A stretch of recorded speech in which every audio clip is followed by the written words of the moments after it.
Opening, the path of transformation. Welcome, dear traveler, on the path of awakening.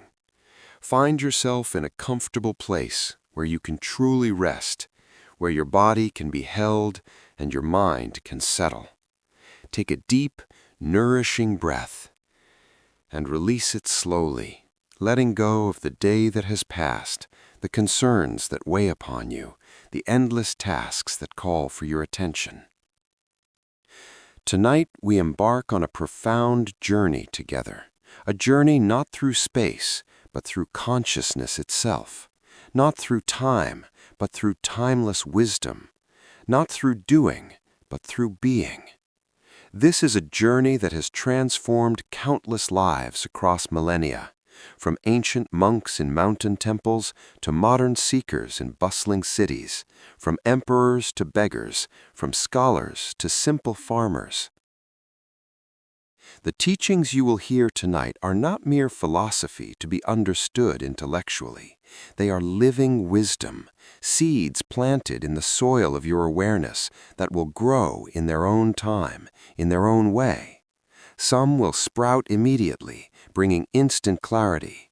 Others will lie dormant, waiting for the right conditions to germinate.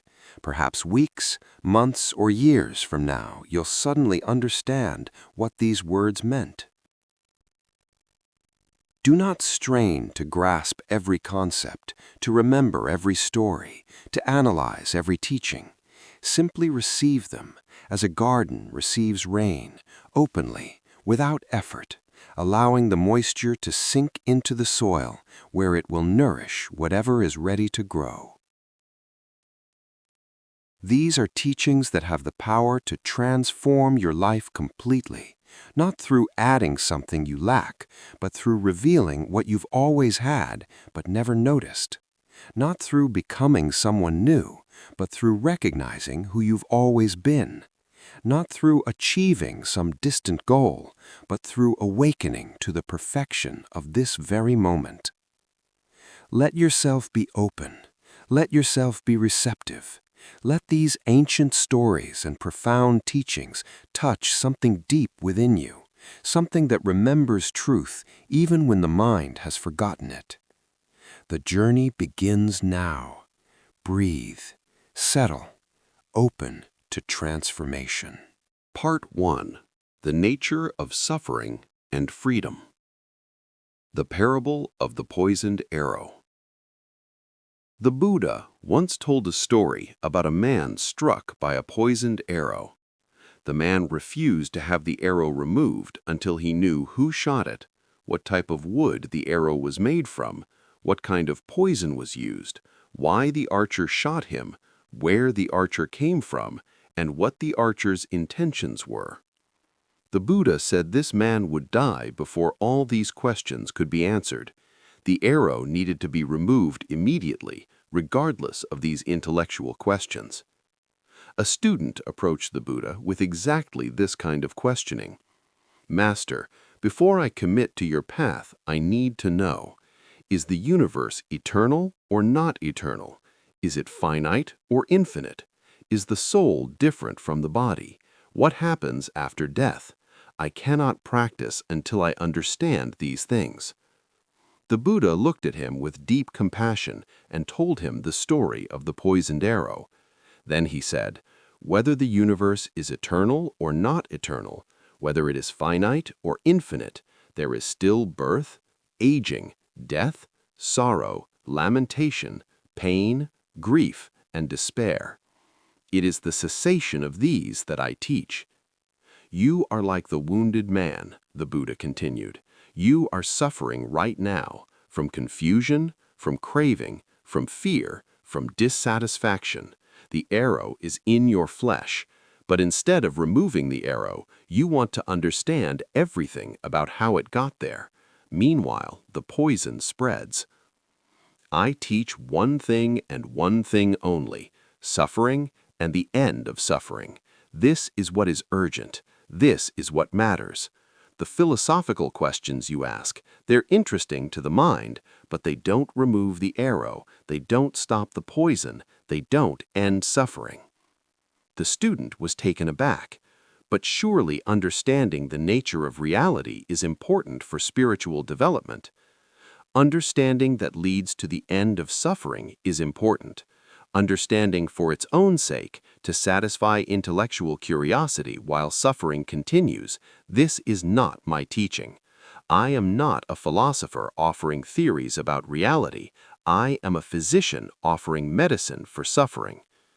Look at your own experience right now. Are you suffering? Is there dissatisfaction, craving, fear, confusion in your mind? This is the arrow. My teaching is how to remove it. Whether the universe is eternal or not eternal, how does knowing this remove your suffering? It doesn't. So why waste time on it while the poison spreads? The student sat in silence, feeling the truth of this. He realized he had been using philosophical questions to avoid the actual work of transformation. It was easier to debate theories about reality than to face his own suffering and do what was necessary to end it. "So what must I do?" he asked, finally ready to listen. First, see clearly that you are suffering. Don't philosophize about it or justify it to others' suffering. Just see it clearly. There is suffering here. This is the first noble truth, the acknowledgement of what is. Second, understand how the suffering arises, not through complex philosophy, but through direct observation. Watch your own mind.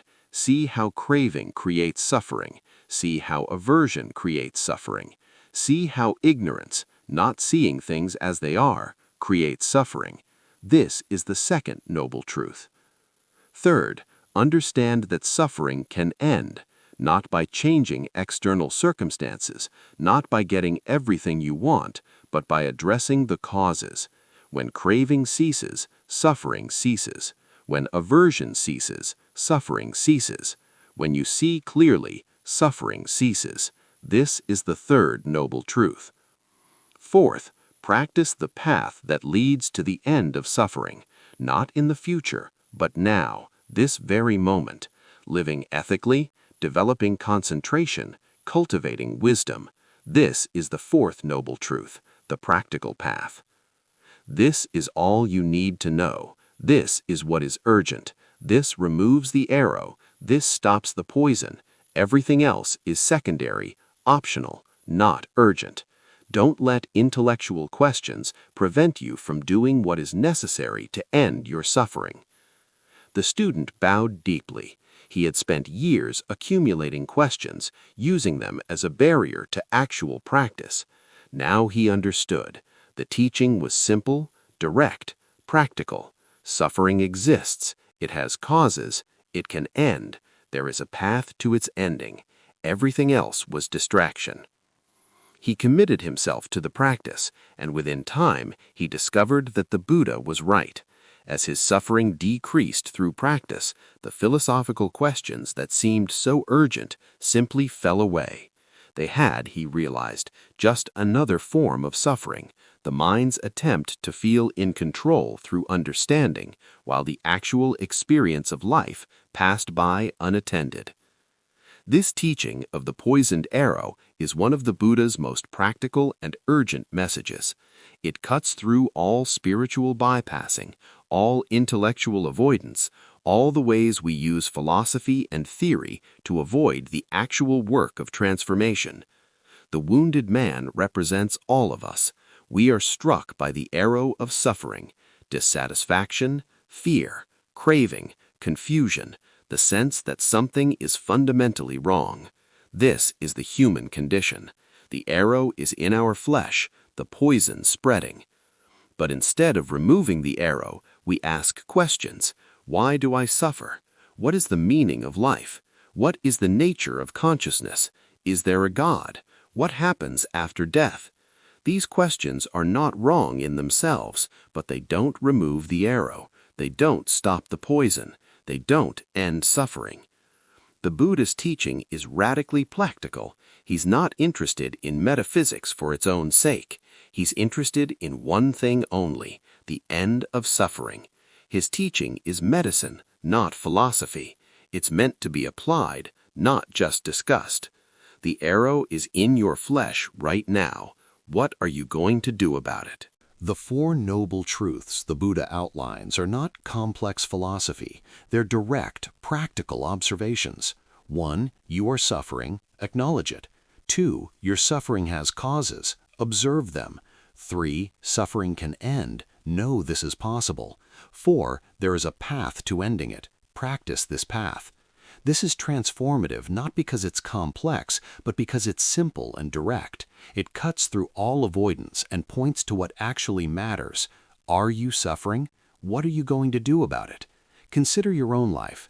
How much time do you spend thinking about spiritual questions versus actually practicing? How often do you use intellectual understanding as a substitute for transformation?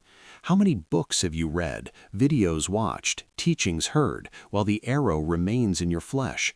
The transformation this teaching offers is immediate. Stop asking questions that don't remove the arrow. Start practicing what does.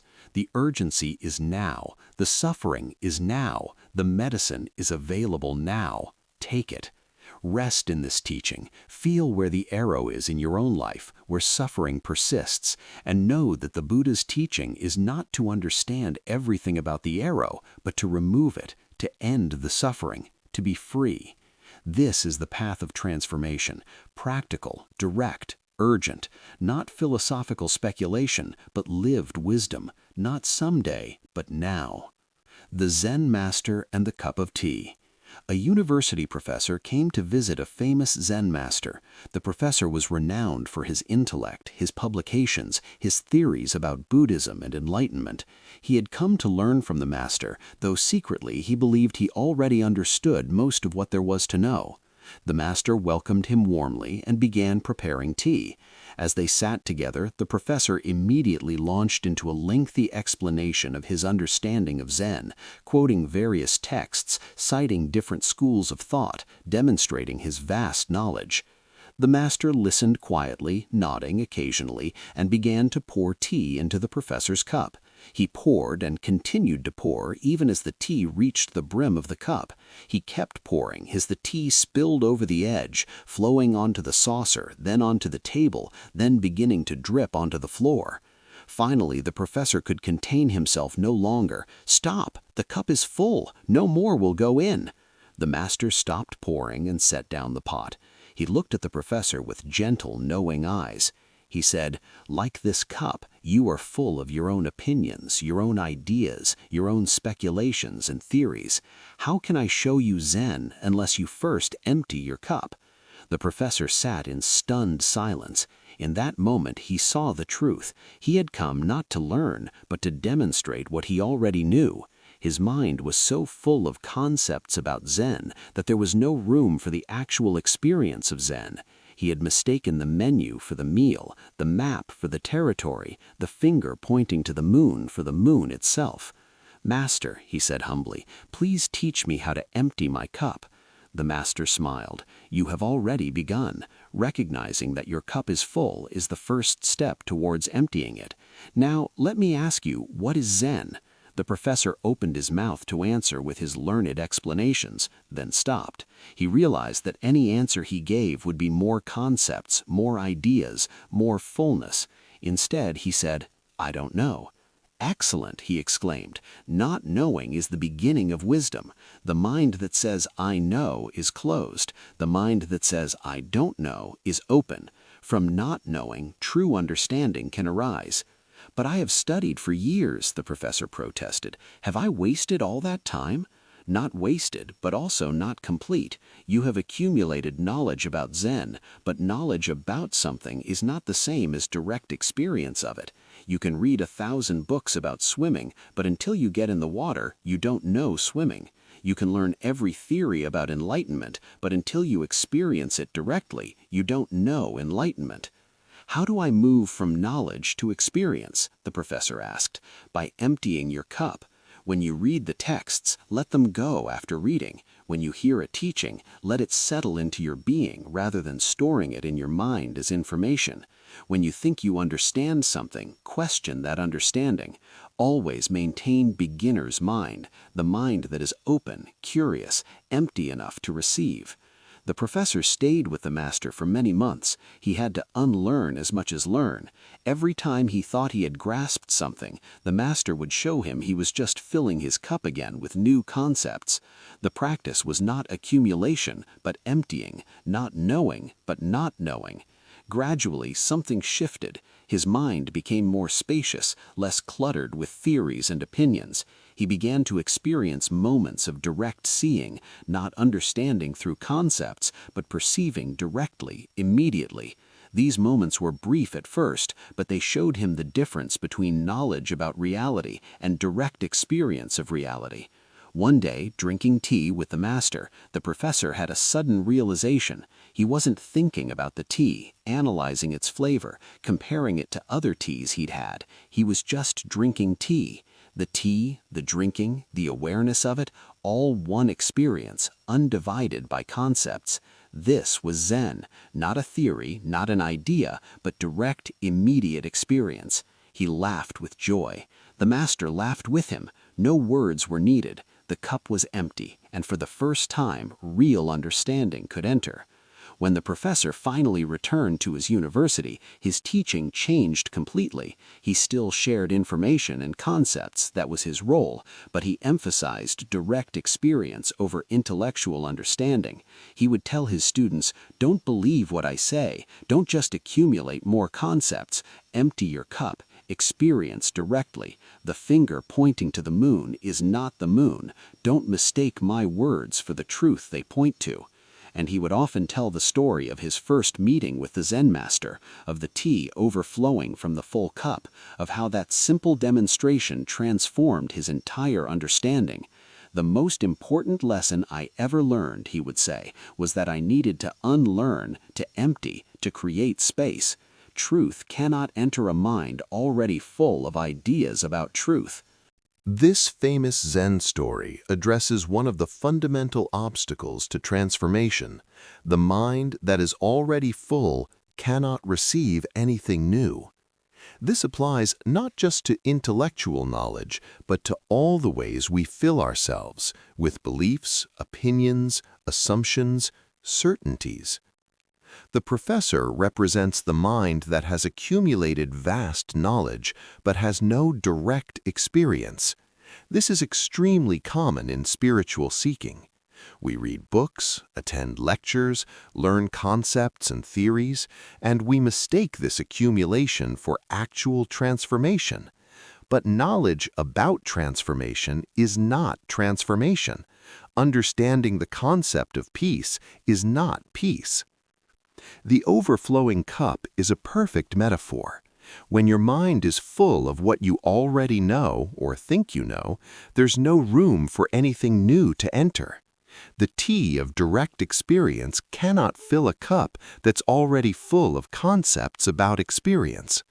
The master's teaching to empty your cup is not about forgetting everything you've learned. It's about holding what you know lightly, being willing to see freshly, maintaining what Zen calls beginner's mind, the mind that is open, curious, doesn't assume it already understands. The transformation happens when the professor can say, "I don't know." This seems like a step backwards. He's spent years accumulating knowledge, and now he's admitting he doesn't know? But this admission of not knowing is actually a breakthrough. It creates space. It empties the cup. From this emptiness, direct experience can arise. The distinction between knowledge about something and direct experience of it is crucial. You can know everything about swimming intellectually, but until you get in the water, you don't know swimming experientially. You can learn all the theories about meditation, but until you actually sit and experience your own mind, you don't know meditation. You can read 100 books about love, but until you actually love, you don't know love. Spiritual transformation requires direct experience, not just accumulated knowledge. And direct experience requires an empty cup, a mind that's not so full of concepts that it can't perceive directly. Consider your own spiritual journey. How full is your cup?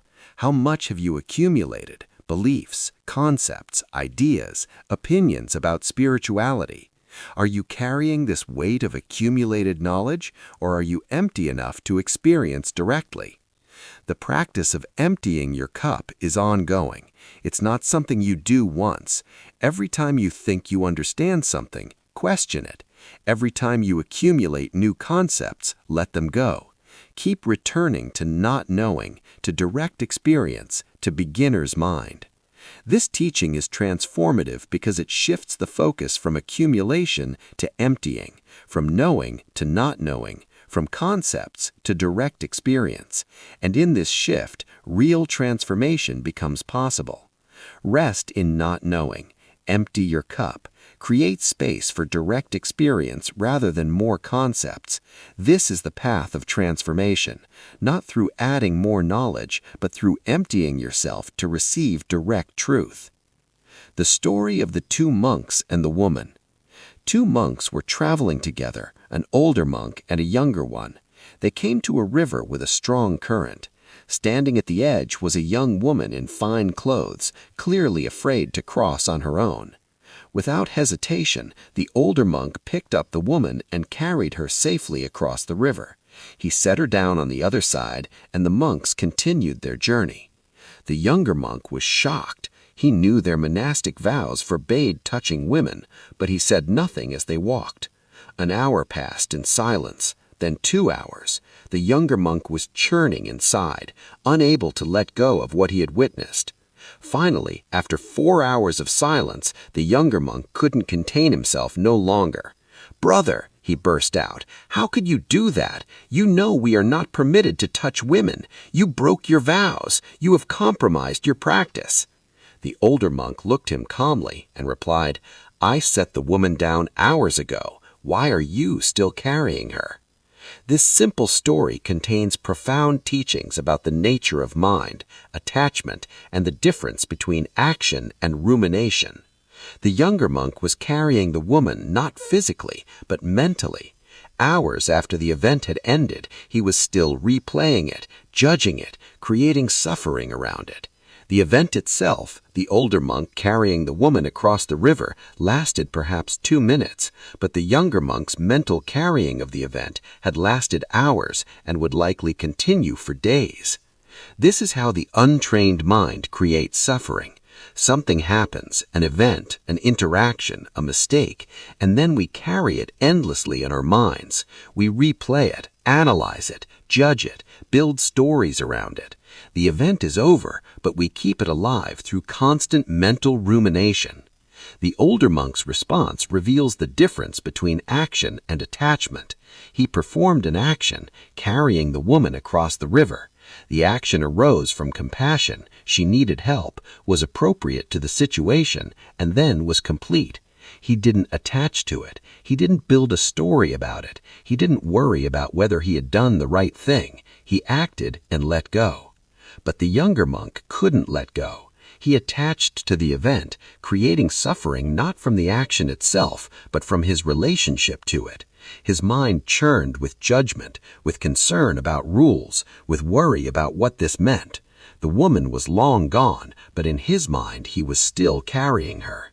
This teaching applies to all aspects of life. How much of your suffering is from actual present difficulties, and how much is from mentally carrying past events? How often do you replay conversations, decisions, mistakes, embarrassments, conflicts, disappointments? Are you still churning over in your mind long after they've ended in reality? The transformation this teaching offers is in the practice of setting things down. When something happens, respond appropriately and then set it down. Don't carry it. Don't keep replaying it. Don't build endless stories about it. Let it be complete. This doesn't mean you don't learn from experiences. The older monk undoubtedly considered his action. Was it appropriate? Was it in line with the deeper spirit of his practice, even if it violated the letter of a rule? He learned what he could learn, and then he set it down. But the younger monk wasn't learning, he was ruminating. There's a crucial difference. Learning is conscious reflection that leads to insight and then resolution. Rumination is unconscious churning that leads to nowhere except to more suffering. The older monk's final question is the practice. I set the woman down hours ago. Why are you still carrying her? This is the question to ask yourself when you notice rumination. The event is over. Why am I still carrying it? And the answer is almost always because the mind has grabbed onto it and won't let go. The mind is carrying it not because there's any value in doing so, but because that's what untrained minds do. They grab and carry. The practice is to notice this carrying and choose to set it down, not by suppressing or denying, but by consciously recognizing this event is over. I can set it down now. And then returning your attention to the present moment, to what's actually happening now, rather than what happened then. This is enormously liberating. So much of our mental energy goes into carrying past events. When we learn to set things down, that energy is freed up. We become lighter, more present, more capable of responding to what's actually happening now, rather than being lost in what happened then. Consider what you're carrying right now. What past events are you still replaying? What mistakes, embarrassments, conflicts, disappointments are you still churning over in your mind long after they've ended in reality? The transformation is in the practice. When you notice you're carrying something from the past, recognize it and consciously set it down. I set it down. It's over. I'm here now. Do this again and again. This is how you develop the ability to act and then let go, to respond appropriately and then move on, to live in the present rather than being weighed down by accumulated mental burdens from the past. Rest in this teaching, notice what you're carrying, and practice setting it down. The woman was carried across the river and set down. Let your past be the same, acknowledged, learned from, and then set down. This is freedom. Part 2. The Illusion of Self. The Story of the Chariot. King Milinda was a great ruler with a sharp philosophical mind. He loved to debate with spiritual teachers, often stumping them with difficult questions. One day he met the Buddhist monk Nagasena, renowned for his wisdom. The king, seeing the monk arrive in a chariot, decided to use this as the starting point for a philosophical trap. "Venerable Nagasena," he said, "you arrived in a chariot. Tell me, what is a chariot? Is it the wheels?" "No, Your Majesty," Nagasena replied. "Is it the axle?" "No."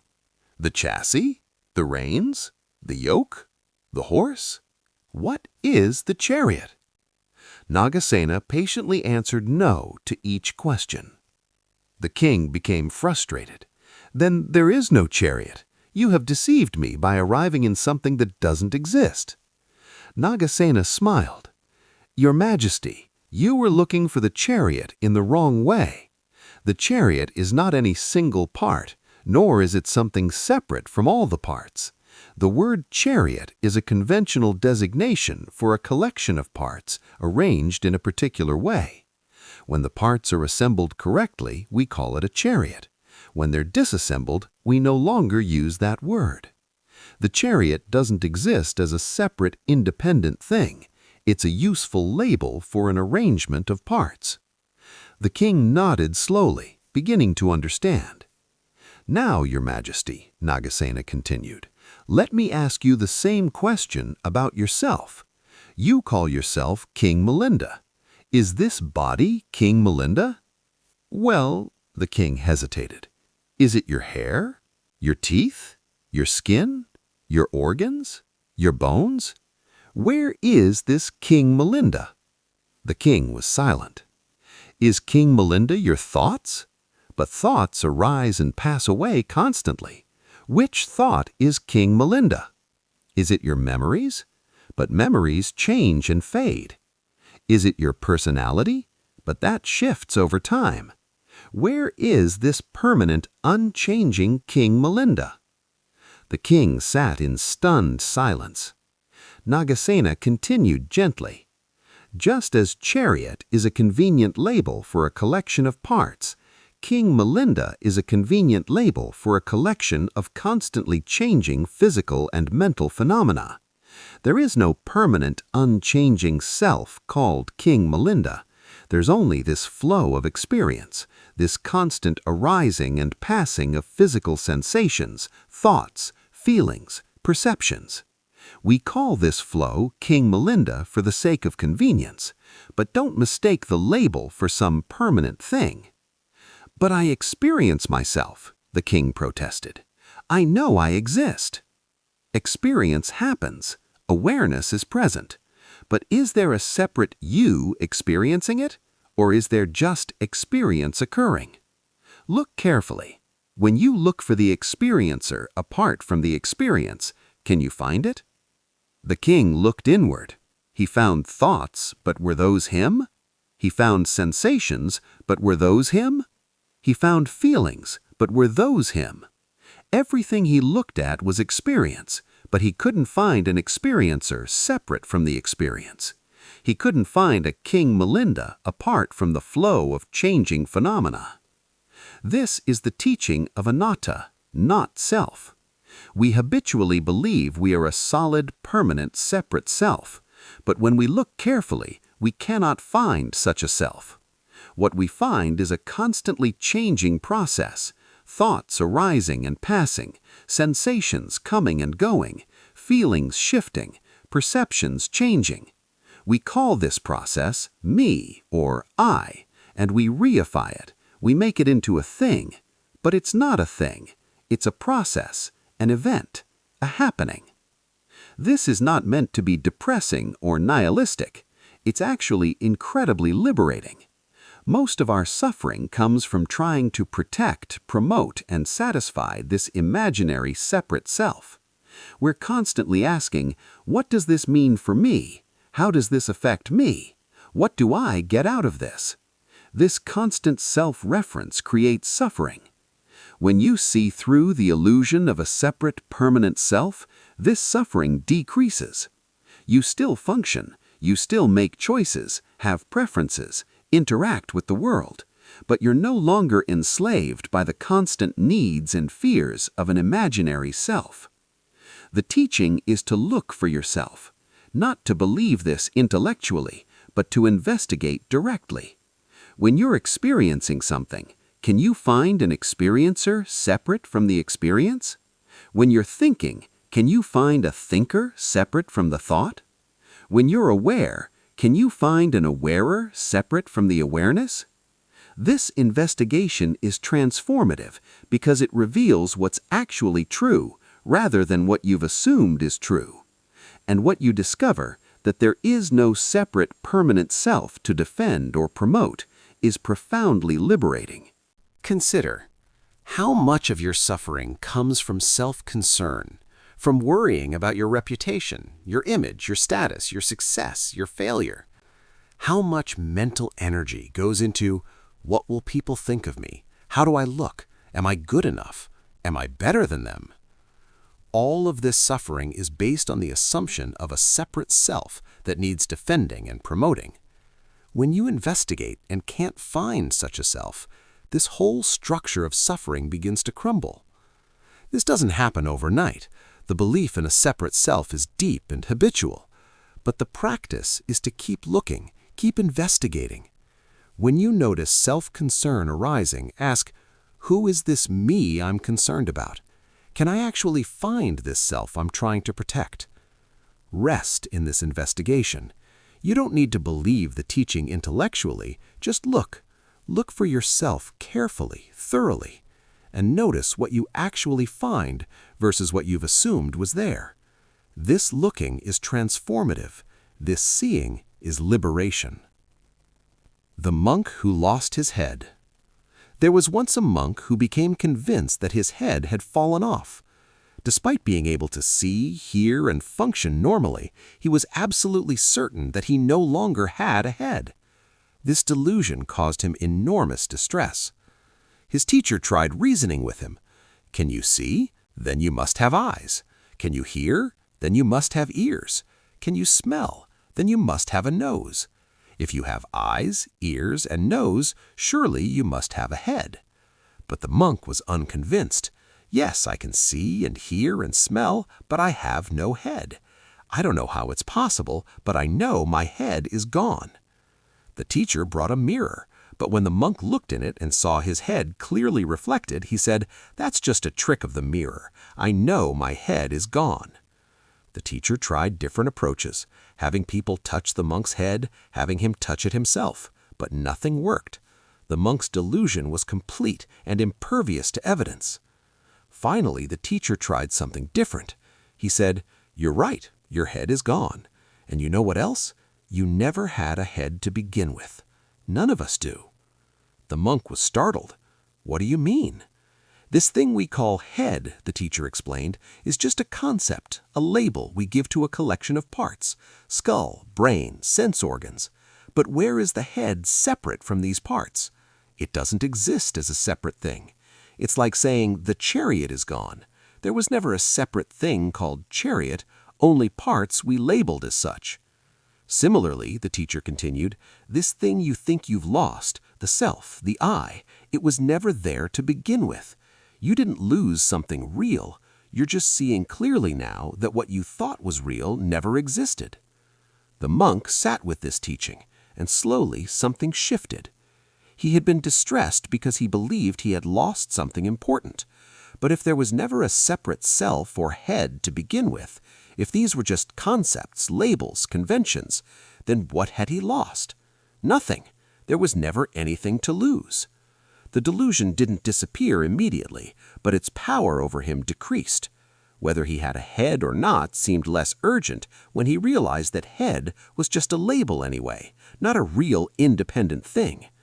What mattered was not whether the label applied, but whether he was functioning well. Could he see? Yes. Could he hear? Yes. Could he think? Yes. The actual capacities were present. The worry about whether there was a separate thing called head was revealed as unnecessary concern about a concept rather than a reality. Over time, the monk came to laugh at his previous delusion. He had been so convinced of something that wasn't true, and he had suffered enormously because of it. But the real delusion, he came to realize, was not about the head. The real delusion is one we all share, the belief in a separate, permanent self. "I thought I had lost my head," he would later teach, "but what I actually discovered was that I never had a separate self to begin with. The head was always there as a useful convention, a collection of parts serving functions, but I had mistaken the convention for a thing, and the loss of that mistaken belief caused suffering. We all do this," he continued. "We believe we are separate selves, and we suffer from trying to protect, promote, and satisfy these selves. But when we look carefully, we cannot find such a self. There is experience, there is functioning, there is awareness, but there is no separate experiencer apart from experience, no separate self apart from the flow of life. My delusion about losing my head was obvious to everyone but me. Your delusion of having a separate self is just as complete but not as obvious, yet both cause suffering. Both are beliefs about reality that don't match reality, and both are resolved the same way, not by finding what you think you've lost, but by recognizing it was never there to begin with."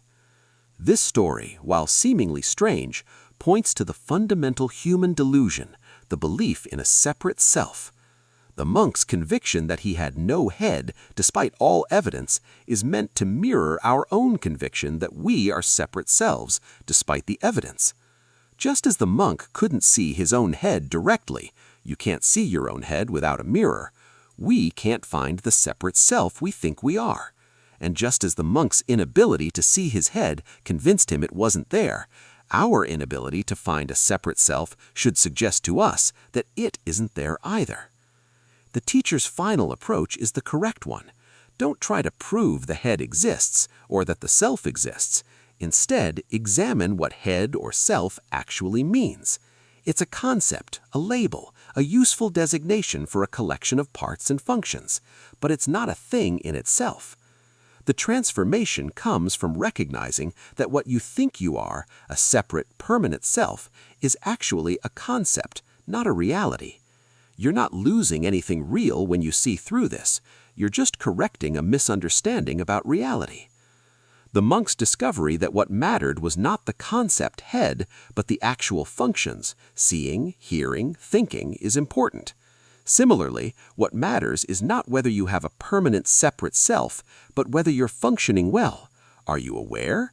Can you respond to life appropriately? Can you experience kindness and wisdom? These capacities don't require a separate self. They just require the presence of awareness, the functioning of body-mind. The belief in a separate self is extra, unnecessary, and the source of much suffering. Consider, have you ever actually experienced this separate self you think you are? Or have you just assumed it exists? When you look for it, can you find it?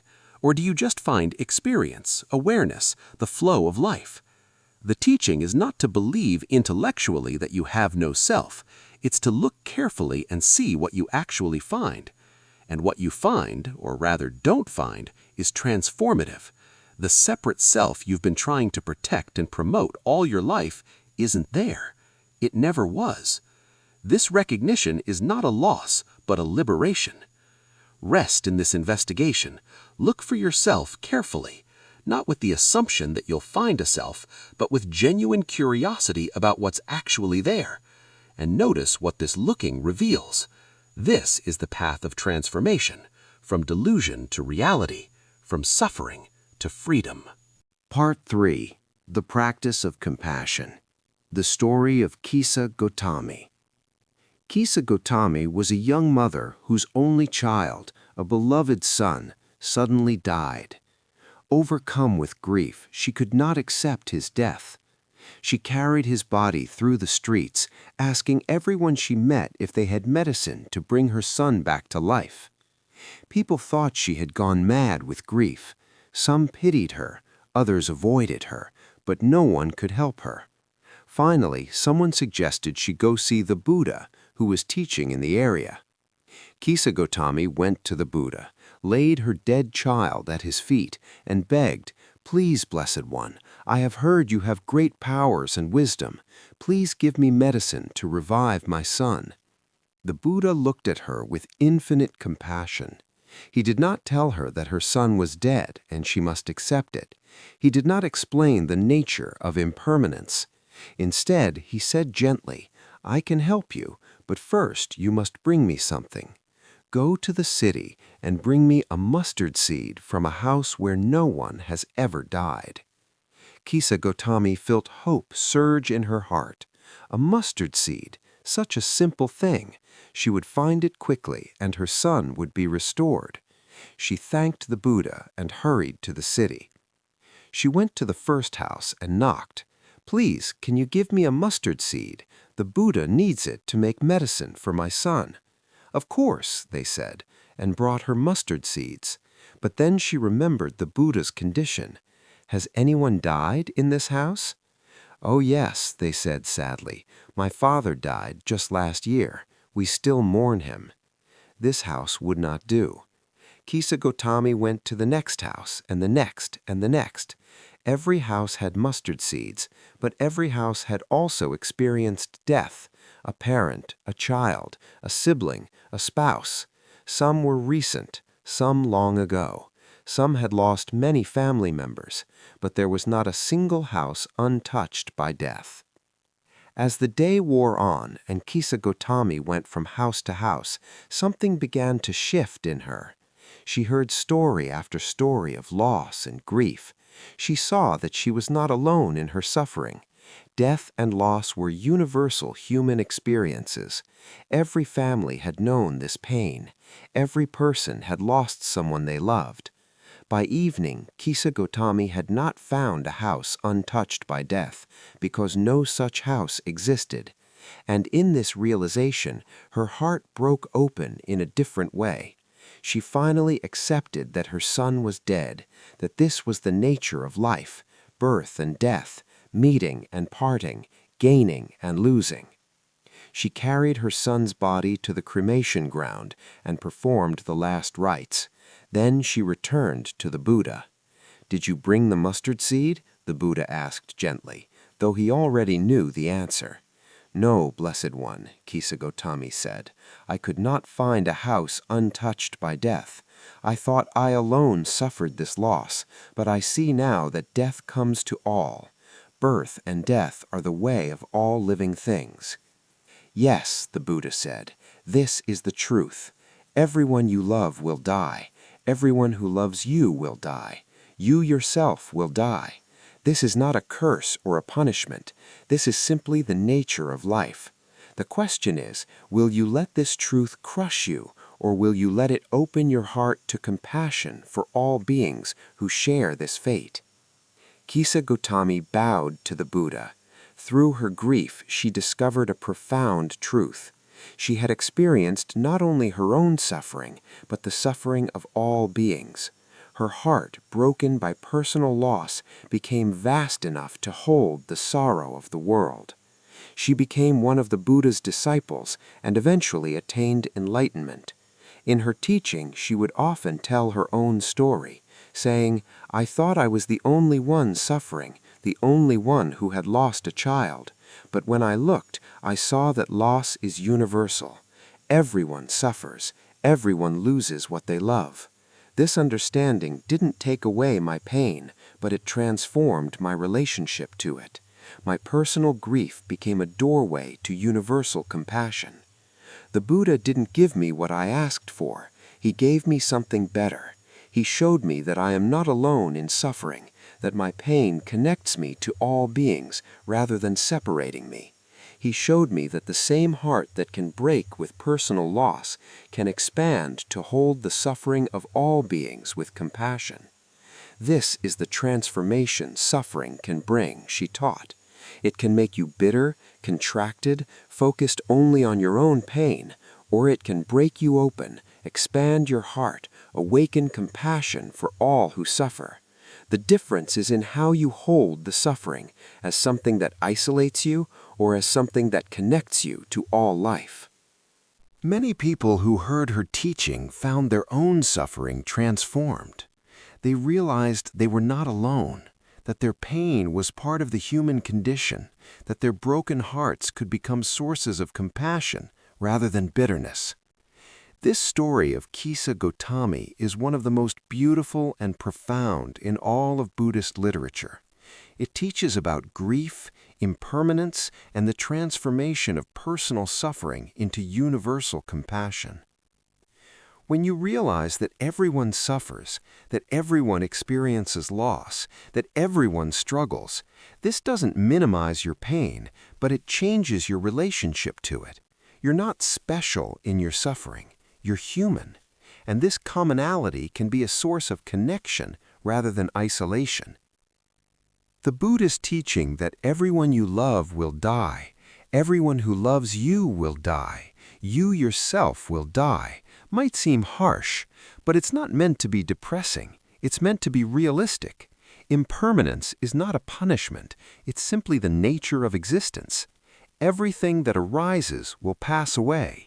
Everyone born will die. This is not personal. This is universal.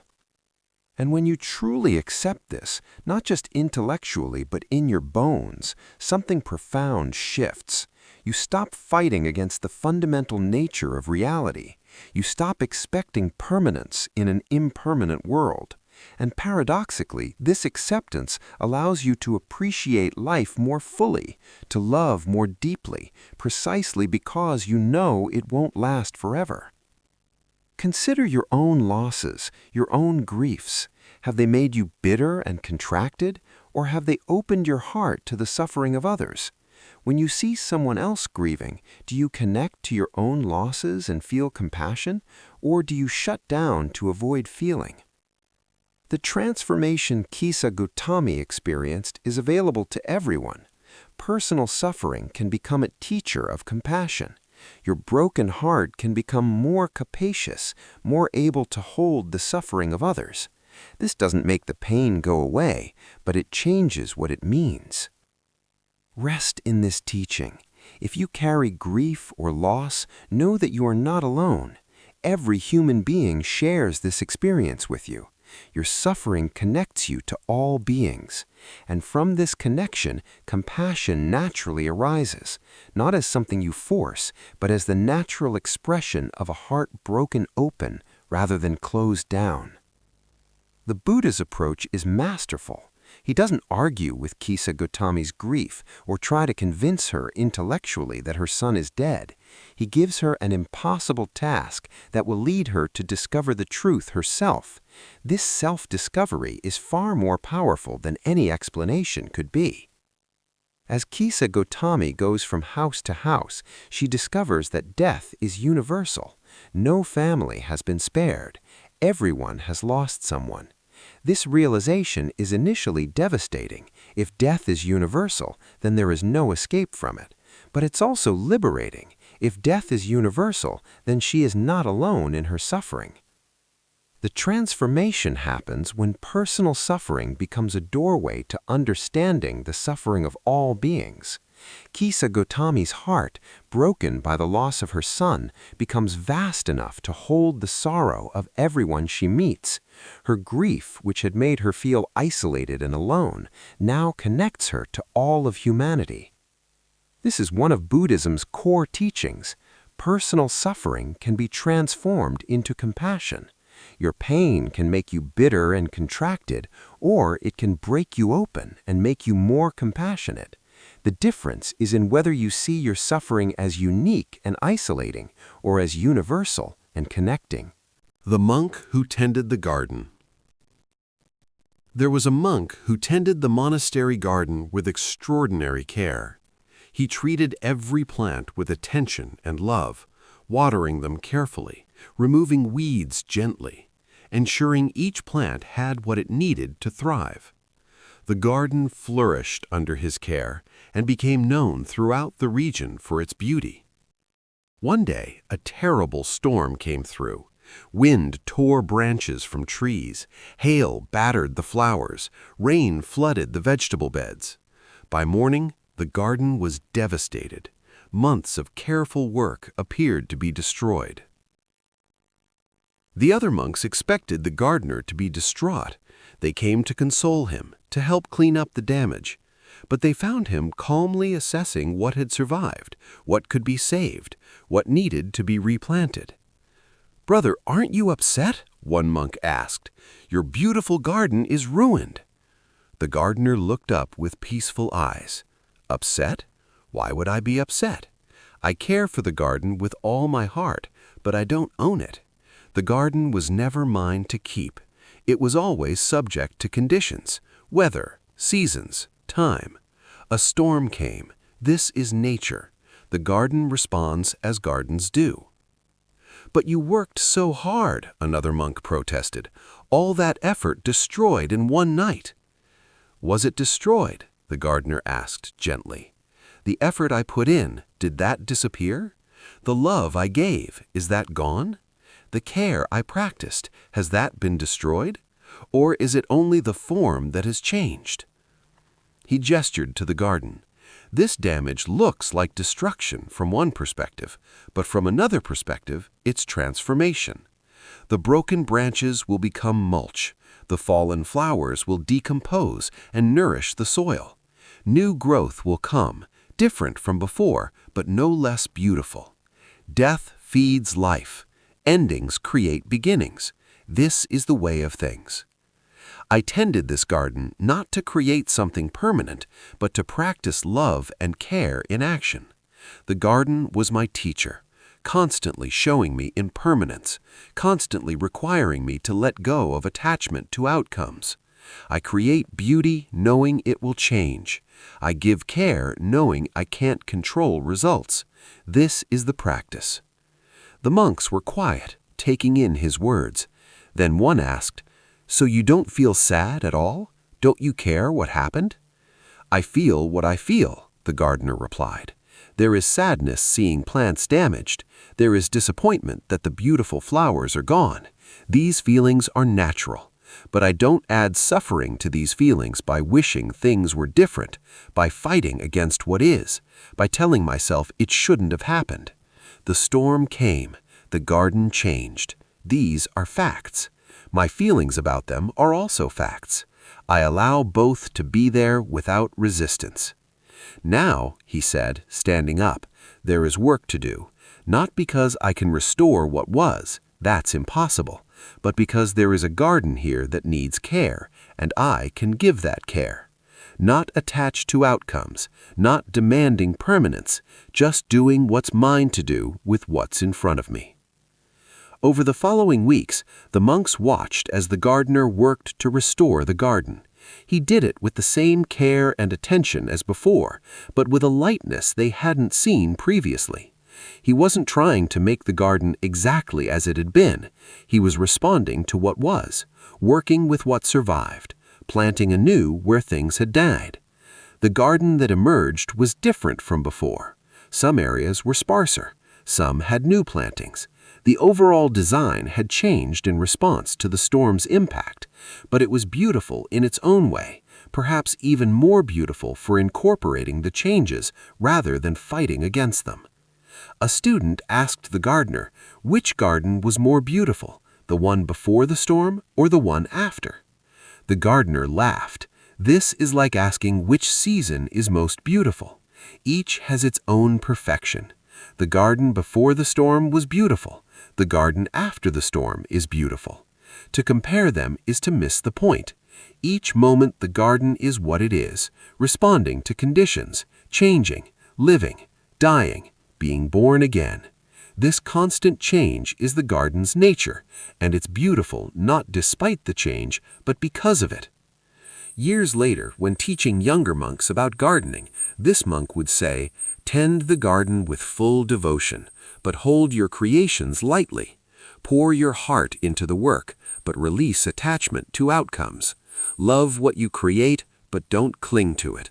This is how we practice in the world, fully engaged but not attached, wholeheartedly participating but not controlling, caring deeply while accepting impermanence." This story teaches about engaged non-attachment, the ability to care deeply while accepting impermanence, to work wholeheartedly while releasing attachment to outcomes. This is one of Buddhism's most subtle and important teachings. The gardener demonstrates how to hold opposites in balance. He cares deeply about the garden. His devotion is complete, his attention meticulous, but he's not attached. When the storm destroys his work, he can accept it without resistance, without wishing things were different. This is different from indifference. Indifference would be not caring about the garden at all. Attachment would be caring so much that the storm's damage causes intense suffering. Non-attached caring is caring fully while accepting you cannot control outcomes, that change and loss are inevitable. The gardener's response to the storm is instructive. He feels sadness and disappointment. These are natural emotions, but he doesn't add suffering to these feelings by resisting what is, by not saying this shouldn't have happened, or all my work is wasted, or creating stories about how terrible this is. He accepts the facts. The storm came, the garden changed. These are facts. My feelings about them are also facts. I allow both to be there without resistance. His perspective on his effort is important. The care he gave wasn't wasted just because the form changed. The love, the attention, the practice of tending, these happened and had value regardless of whether the garden remained in that exact form. This is true of all effort. The value is in the doing, not just in the permanent result. The teaching that death feeds life, that endings create beginnings, points to the cyclical nature of existence. In Buddhism, nothing is ever truly destroyed. It just changes form. The storm didn't destroy the garden, it transformed it. The broken branches become mulch, feeding new growth. This is how nature works. Constant transformation. Nothing wasted, everything feeding everything else. The gardener's practice of tending with care while accepting impermanence is applicable to all aspects of life. You can love someone fully while accepting they will die. You can work wholeheartedly while accepting the results are not entirely in your control. You can create beauty while accepting it will change. This engaged non-attachment creates freedom. You're not detached from life, not holding back your care to avoid loss, but you're also not setting yourself up for intense suffering by demanding permanence from what is impermanent. You participate fully, you care deeply, and you accept the nature of reality. Consider your own life. What gardens are you tending? Are you giving your full care and attention, or are you holding back to avoid possible loss? And when things change or don't go as you hoped, can you accept this without adding the suffering of resistance? The transformation is in learning to tend your gardens, your work, relationships, creative projects, your very life, with devotion but without attachment. To care fully while accepting impermanence, to work wholeheartedly while releasing the demand for specific outcomes. This is freedom. This is how to live fully without the suffering of clinging. Rest in this teaching. Tend your gardens with love. Accept their impermanence with grace. This is the path of engaged compassion, of participation without attachment, of loving fully while holding lightly. This is transformation. Part 4. The Practice of Wisdom. The Student and the Broken Vase. A student saved for months to buy a beautiful and expensive vase for his meditation room. He placed it in the perfect spot where sunlight would catch it each morning, creating beautiful patterns on the wall. He treasured this vase, cleaning it daily, admiring it often. One day, while dusting, he accidentally knocked the vase off its shelf. Time seemed to slow as he watched it fall. He lunged to catch it, but missed. The vase shattered on the floor into dozens of pieces. The student was devastated. He had worked so hard to afford it. It had been perfect. Now it was destroyed. He felt like crying, anger at his clumsiness, regret for having bought something so fragile. His teacher, hearing the crash, came to see what happened. The student expected sympathy or consolation. Instead, the teacher said something unexpected. "Ah, the vase is broken. Good." "Good?" the student exclaimed. "How is this good? My beautiful vase is destroyed. I saved for months to buy it." The teacher smiled gently. The vase breaking is not good or bad, it's just what happened. But your reaction, this is a valuable teacher. Tell me, when did Part 4. The Practice of Wisdom. The Student and the Broken Vase. A student saved for months to buy a beautiful and expensive vase for his meditation room. He placed it in the perfect spot where sunlight would catch it each morning, creating beautiful patterns on the wall. He treasured this vase, cleaning it daily, admiring it often. One day, while dusting, he accidentally knocked the vase off its shelf. Time seemed to slow as he watched it fall. He lunged to catch it, but missed. The vase shattered on the floor into dozens of pieces. The student was devastated. He had worked so hard to afford it. It had been perfect. Now it was destroyed. He felt like crying, anger at his clumsiness, regret for having bought something so fragile. His teacher, hearing the crash, came to see what happened. The student expected sympathy or consolation. Instead, the teacher said something unexpected. "Ah, the vase is broken. Good." "Good?" the student exclaimed. "How is this good? My beautiful vase is destroyed. I saved for months to buy it." The teacher smiled gently. The vase breaking is not good or bad, it's just what happened. But your reaction, this is a valuable teacher. Tell me, when did this vase actually break? "Just now," the student said, frustrated by what seemed like an obvious question. "No," the teacher said, "this vase broke the moment it was made. All things that come together will come apart. The vase was always broken. You just didn't know it yet. From the moment the potter finished it, it was on a path toward breaking. This is the nature of all conditioned things. The student was confused. The teacher continued, "You treasured this vase, but what were you actually treasuring? A temporary arrangement of materials that would inevitably change? You admired its beauty, but that beauty was always fleeting. You saved for months to possess it, but you never truly possessed it. It was always just borrowed from the universe for a time. The vase hasn't changed. It did what all breakable things do. It broke. What has changed is your understanding. Before it broke, you lived under the illusion that it was permanent, that you owned it, that it would always be there.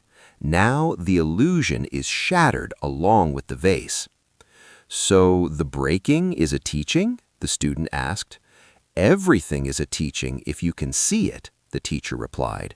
"Right now you're suffering not because the vase broke, that happened in an instant and is over, but because your expectations are broken, your attachment is confronted, your illusion of permanence is shattered. This suffering is the teaching. It's showing you where you were clinging." The student looked at the broken pieces scattered on the floor. Slowly, he began to understand.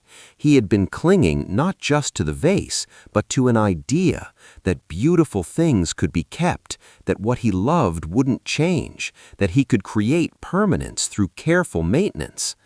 "What if," the teacher suggested, "you had truly understood from the beginning that this vase was already broken, that you were borrowing it temporarily, that its beauty was fleeting, that breaking was not a failure, but its nature?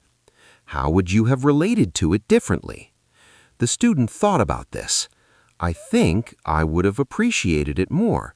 I would have known to really look at it, really enjoy it, because it wouldn't last. And I think when it broke, I wouldn't be so devastated because I would have expected it." "Yes," the teacher said, "this is one of Buddhism's central teachings. When you truly accept impermanence, you appreciate things more deeply precisely because you know they won't last, and you suffer less when they change because you expected it, not in a cynical, cold way, but in a realistic, accepting way. There's a practice," the teacher continued. "The monks, in some traditions, when they receive a new bowl or robe, they meditate on its inevitable destruction. This bowl will break, this robe will tear. These things are already broken. Not to be morbid or negative, but to see reality clearly. When you see that all things are already broken, already on their way to dissolution, you hold them more lightly, you appreciate them more fully, you suffer less when the inevitable happens." The student bowed to his teacher. "So what do I do with these pieces?" "What feels right?" the teacher asked. The student thought for a moment, then said, "I think I'll make something new. Maybe a mosaic, using the pieces. That way, the vase continues in a different form, and the breaking itself becomes part of the beauty rather than the end of it." The teacher smiled broadly. "Now you understand. The vase hasn't ended. It's transformed. This is always happening. Nothing ever truly ends. It just changes form. The pieces can become a mosaic, or they can be buried and become part of the earth again. Either way, the materials continue. Only the form changes." "And there's one more teaching here," the teacher added. "You said you felt clumsy, that you were angry at yourself for knocking it over. But was the breaking really your fault? Or was it the result of countless causes and conditions? The height of the shelf, the smoothness of the vase, the angle you dusted from, the slight unevenness of the floor, the particular breeze through the window at that moment. How many factors came together to cause this breaking?" The student realized he couldn't identify any single cause. It was a confluence of conditions. "So you see," the teacher said, Assigning blame, even to yourself, is another illusion. Things happen through complex causation, not through simple fault or blame. The vase broke because conditions were right for breaking, not because you're clumsy or bad. Letting go of blame is another freedom. In the weeks that followed, the student created a beautiful mosaic from the pieces of the broken vase. Every time he looked at it, he remembered the teaching. He began to see all possessions, all relationships, all situations as already broken, temporary, subject to change, not to be clung to. And paradoxically, this made him appreciate everything more. He would tell other students, "I thought the breaking of my vase was a tragedy, but it was a teaching. It showed me I had been clinging to permanence, demanding that beauty last forever, expecting to own what could only be borrowed. When I let go of these illusions, I suffered less and appreciated more. Now I see everything as already broken, already changing, already perfect in its impermanence." This teaching of already broken is one of Zen Buddhism's most profound insights about impermanence and non-attachment. When you truly see that everything is already in the process of dissolution, your relationship to things transforms completely. The teacher's reframe is radical. The vase broke the moment it was made. This isn't pessimistic nihilism, it's realistic acknowledgement of impermanence. From the moment something comes into existence, it's on a path toward dissolution. This is not a defect, this is its nature. When you don't see this clearly, you live in illusion, believing things are permanent, that you can keep them, that with enough care you can prevent change. This illusion sets you up for suffering when the inevitable happens. But when you see clearly that things are already broken, several transformations occur. First, you appreciate things more fully. Knowing the vase won't last makes you really look at it, really appreciate its beauty now. Knowing a relationship is temporary, because all relationships eventually end through change or death, makes you more present, more appreciative, less likely to take it for granted. Third, you hold things more lightly. You enjoy the vase while you have it, but you don't cling to it desperately. You know it's borrowed, temporary. This lightness is freedom. Fourth, you suffer less when change happens. If you've been living in the illusion of permanence, change feels like a violation, like something that shouldn't happen. But if you've accepted impermanence, change is expected, natural, not shocking. The teaching extends beyond physical objects. Your body is already broken. It's aging toward death from the moment of birth. Your relationships are already broken. They will end through change or death. Your circumstances are already broken. They will shift and transform. Everything you think is solid is actually in flux, already on its way to a different form. This might sound depressing, but it's actually liberating. When you accept that everything is temporary, you stop demanding permanence. You stop suffering from the futile fight against change. You participate in life fully, knowing nothing lasts, appreciating things precisely because they're fleeting. The student's decision to create a mosaic from the pieces of the broken vase is instructive.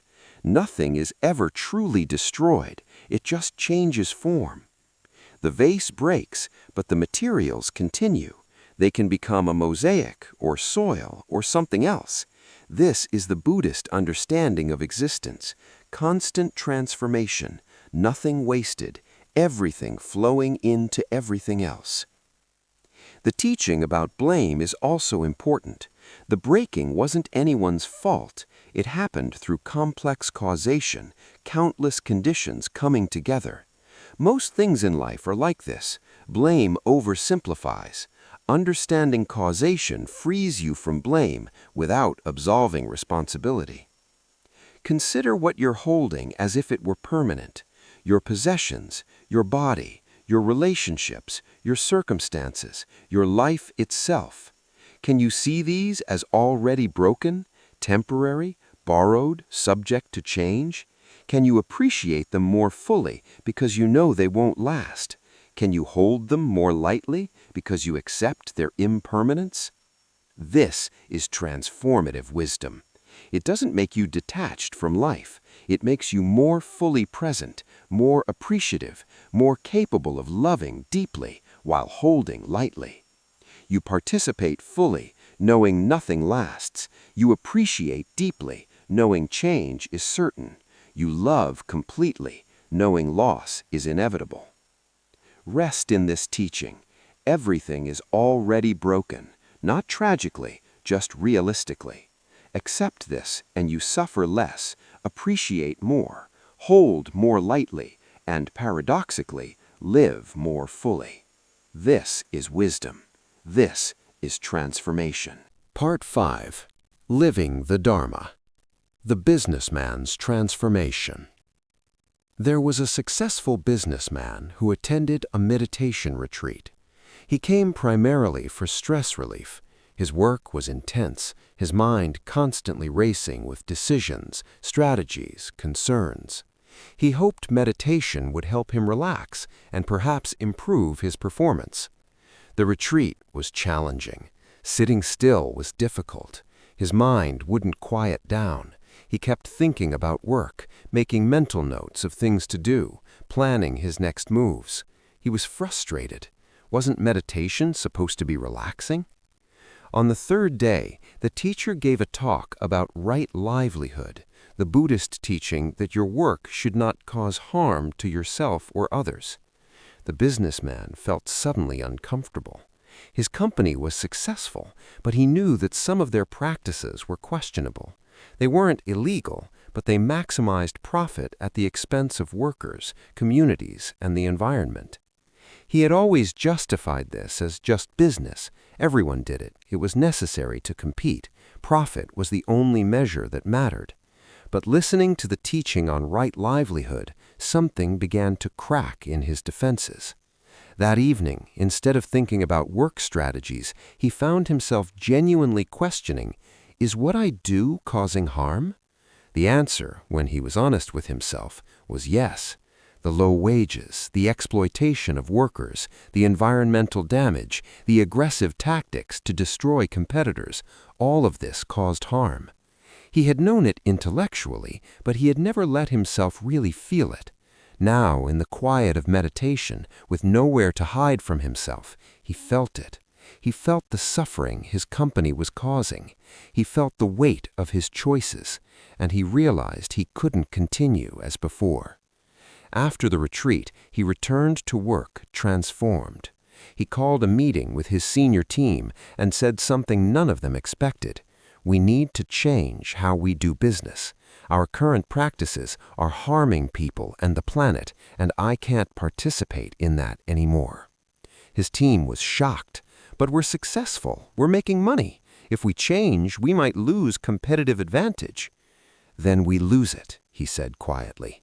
I'd rather make less money running an ethical company than make more money causing harm. This isn't negotiable for me anymore. The transformation wasn't easy. Some executives left, thinking he'd gone soft or crazy. Some investors were angry. Some competitors took advantage of their new, more ethical stance. There were financial hits. But slowly, something unexpected happened. Employees became more motivated working for a company that treated them well. Customers, learning about the company's transformation, became more loyal. Other businesses became interested in partnering with them. And the businessman himself, he slept better, felt lighter, experienced joy in work for the first time in years. More importantly, he saw that the Dharma wasn't just about meditation retreats and peaceful thoughts. It was about how you lived every day, the choices you made, the impact you had. Right livelihood wasn't an abstract teaching. It was a concrete call to align your actions with your values. Years later, speaking at a business conference, he told this story. I thought Buddhism was about being calm and peaceful, And it is, but not in the way I expected. Real peace doesn't come from stress reduction techniques while continuing to cause harm. Real peace comes from living in alignment with your deepest values. I make less money now than before. My company is smaller. We're not the biggest in our sector, but I have something more valuable. I can look at myself in the mirror without shame. I know my work isn't causing unnecessary harm. I sleep at night. This peace is worth more than any profit. The Buddha taught right livelihood not as a moral obligation, but as practical wisdom. When your livelihood causes harm, you carry that harm in your consciousness, creating subtle suffering, guilt, defensiveness, the need to rationalize, the hardening of your heart to protect yourself from feeling the impact of your actions. This suffering is there whether you acknowledge it or not. When you shift to right livelihood, you remove a major source of suffering from your life. You're no longer at war with your own values. You're no longer building success on a foundation that compromises your integrity. This alignment creates peace that no amount of meditation can create if your daily life contradicts your practice. Many in the audience were uncomfortable with this message. It challenged them to look at their own livelihoods, their own choices. But some heard it deeply and began their own transformations. One person approached him afterward and said, "You make it sound simple, just choose ethics over profit, but it's not that simple in the real world." The businessman nodded. "You're right, it's not simple. It requires courage, sacrifice, uncertainty.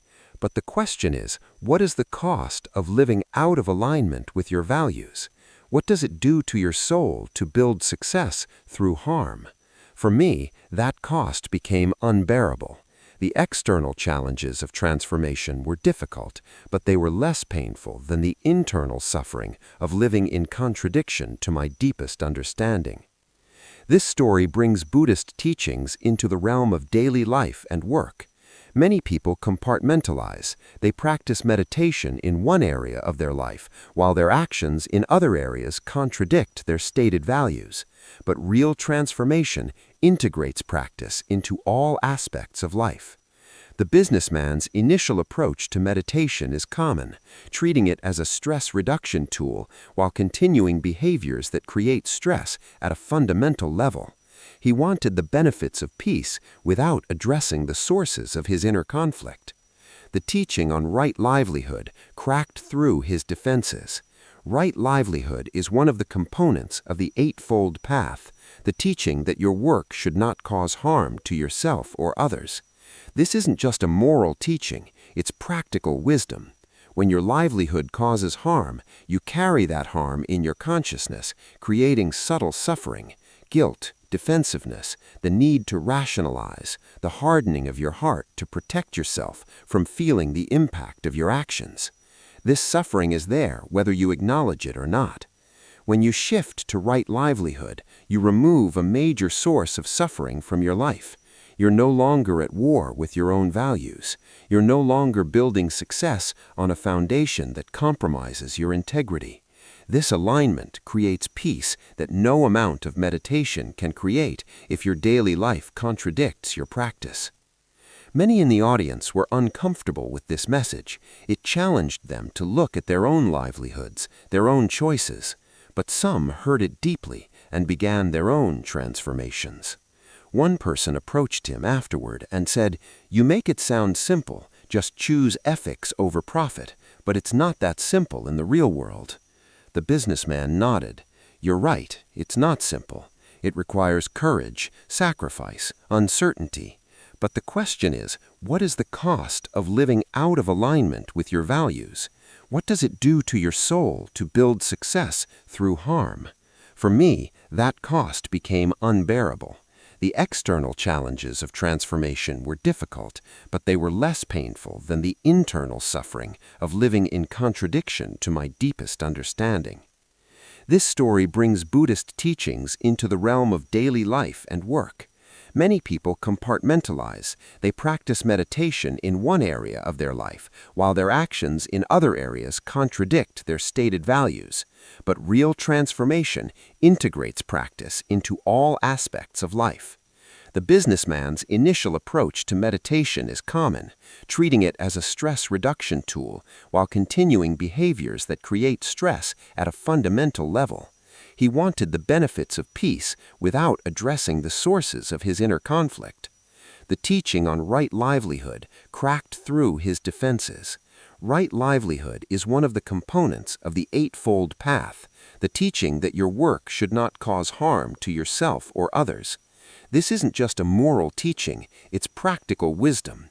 When your livelihood causes harm, you carry that harm in your consciousness, creating subtle suffering, guilt, defensiveness, the need to rationalize, the hardening of your heart to protect yourself from feeling the impact of your actions.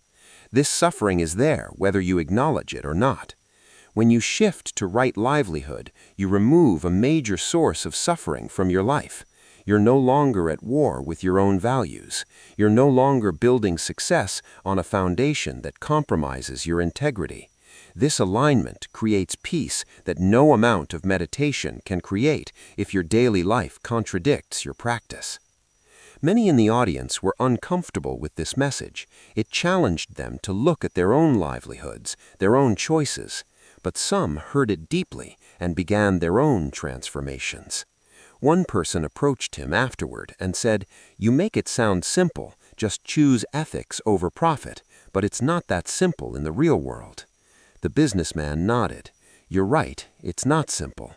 It requires courage, sacrifice, uncertainty. But the question is, what is the cost of living out of alignment with your values? What does it do to your soul to build success through harm?" For me, that cost became unbearable. The external challenges of transformation were difficult, but they were less painful than the internal suffering. Part 6. The Essence of Practice. The Master's Final Teaching. An old Zen master was dying. His students gathered around his bedside, hoping for final words of wisdom, some ultimate teaching that would complete their understanding. One student asked, "Master, you have taught us for decades. Now, at the end of your life, what is the most important teaching you can give us?" The master looked at them with clear eyes and said simply, "Wash your bowl." The students were confused. This was one of his everyday instructions. After eating, wash your bowl. How could this be his final, most important teaching? "Master," another student said, "surely there is some deeper wisdom, some profound truth you can share with us now." The master smiled slightly. What could be more profound than washing your bowl? When you eat, eat. When you wash, wash. When you sit, sit. When you walk, walk. This is the entire teaching. This is all you need to know. "But Master," a student protested, "surely we've been studying koans, learning about emptiness, investigating the nature of mind, exploring consciousness. Are you saying these profound teachings aren't important?" "Profound teachings," the master said, his voice growing weaker, "are valuable if they lead you to wash your bowl completely when you wash your bowl, to eat completely when you eat, to be fully present for your actual life. But if you fill your mind with profound teachings while washing your bowl half-heartedly, absent-mindedly, what good are the teachings?" He continued with effort. "The purpose of all practice is to wake you up to the miracle of this moment, to help you be fully present for your life as it's actually happening. If you can wash your bowl with complete presence, feeling the water, seeing the bowl, being totally there for this simple act, you understand everything. If you can't, then all your philosophical understanding is just concepts, not lived truth." "But Master," another student asked, "what about enlightenment? What about awakening? What about transcending suffering?" "Where do you think enlightenment is?" the master asked. "In some special state? In some far-off achievement? Enlightenment is right here, in washing your bowl with complete presence. Awakening is not somewhere else. It's fully showing up for this moment, this simple act, this ordinary life. The Buddha sat under a tree and woke up. Then what did he do? He walked, he talked, he ate, he washed his bowl. But he did these simple things with complete presence, with full awakening. This is what it means to be enlightened, not to have special experiences, but to be completely present for ordinary experiences. The students sat in silence, letting this sink in. The master gathered his strength and said, "I am dying now." This too is just washing the bowl, being completely present for what's happening, neither clinging nor resisting. Birth, life, death, all just washing the bowl, completely present, completely accepting, completely awake. Don't complicate the teaching. Don't make it more mysterious than it is. When you're hungry, eat. When you're tired, sleep. When your bowl is dirty, wash it. Do these simple things completely, and you're living enlightenment. Miss these simple things while seeking enlightenment somewhere else, and you're missing your life. This is my final teaching, the same as my first teaching, the same as every teaching in between. Be here. Be completely present for this moment, this activity, this life. Wash your bowl. That's all. That's everything. The master closed his eyes and died peacefully, completely present for his final breath, washing his bowl one last time. After his death, the students reflected deeply on this final teaching. They had been so focused on achieving something special, some extraordinary state, that they were missing the ordinary miracle of complete presence. They had been studying enlightenment while washing their bowls half-heartedly, seeking awakening while being absent for their actual lives. One student achieved deep realization while washing his bowl one morning. He felt the water temperature, saw the sunlight reflecting off the wet surface, was completely there for this simple act, and in that complete presence he understood what the master had been teaching all along. There was nothing to achieve, nowhere to get to.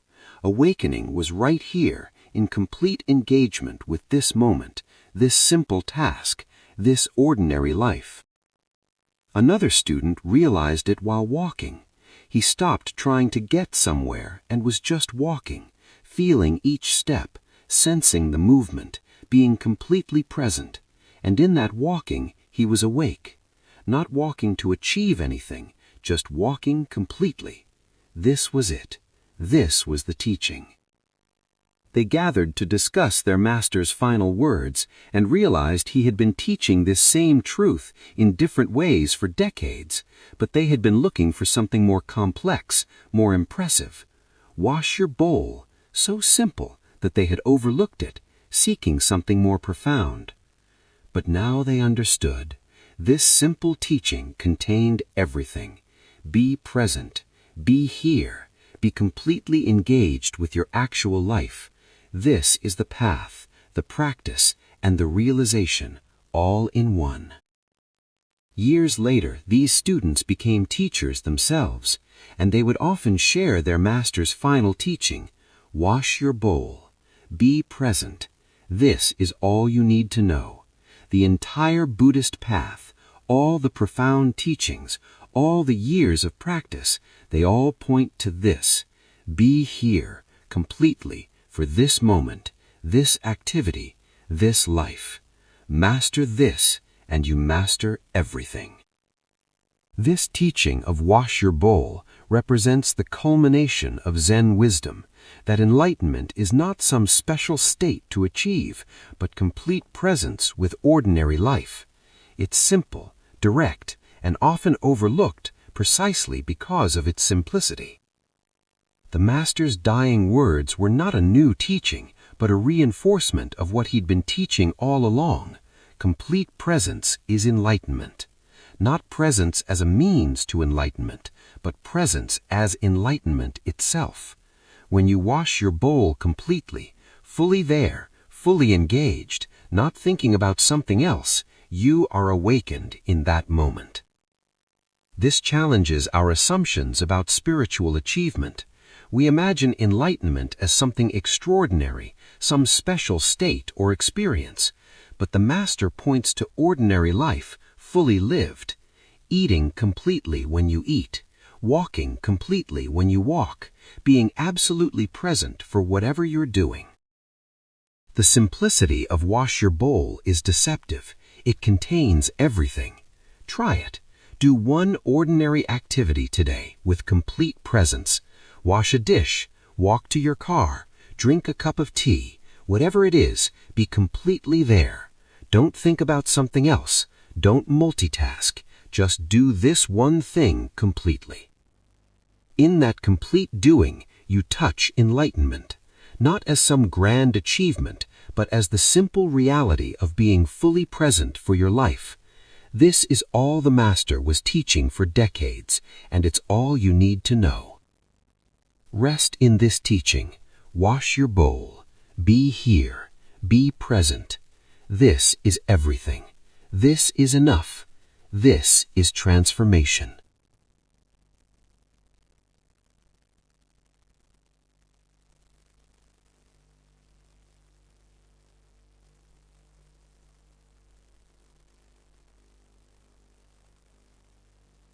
The Master's favorite cup. A Zen master had a teacup that he treasured. It was a gift from his own teacher, beautifully crafted, with a glaze that seemed to hold light. He used it every day for his tea ceremony, handling it with great care and appreciation. A student noticed the Master's fondness for the cup and asked, "Master, isn't attachment to things the source of suffering? Yet you seem attached to this cup." The Master smiled and held up the cup, letting light play through its translucent sides. "This cup is already broken," he said. The student was confused. "But, Master, the cup is whole. It's not broken." "Look more carefully," the Master said. "This cup is made of clay. Clay is fragile. One day, perhaps today, perhaps in 10 years, this cup will break. It might fall. It might crack. It might shatter. Its breaking is inevitable. So, in a deeper sense, it's already broken. I just get to enjoy it for a while." "But doesn't that make you sad?" the student asked. "Why would it make me sad?" the Master replied. "The cup is beautiful right now. I appreciate it fully. But I don't fool myself into thinking it will last forever. Nothing does. This cup will break. I will die. You will die. Everything that arises passes away. This is not sad. This is just reality." "The sadness comes," the Master explained, "when we pretend things are permanent and then suffer when we discover they're not. We hold on to people, possessions, situations, believing they'll last forever. Then when they change, as they must, we experience this as tragedy, as things going wrong. But nothing has gone wrong. Things are simply following their nature." "So you're not attached to the cup?" the student pressed. "I appreciate the cup deeply," the Master said. "I care for it. I use it with awareness and gratitude. But I'm not attached in the sense of believing it must never change, must never break. I hold it lightly, knowing its temporary nature. This allows me to appreciate it fully now, without the anxiety of trying to make it last forever." He poured tea into the cup and offered it to the student. "Drink," he said. "Appreciate this cup, this tea, this moment. All are temporary.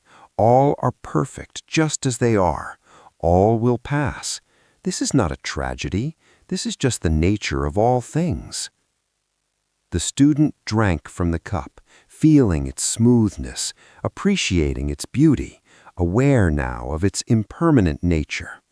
Something shifted in his understanding.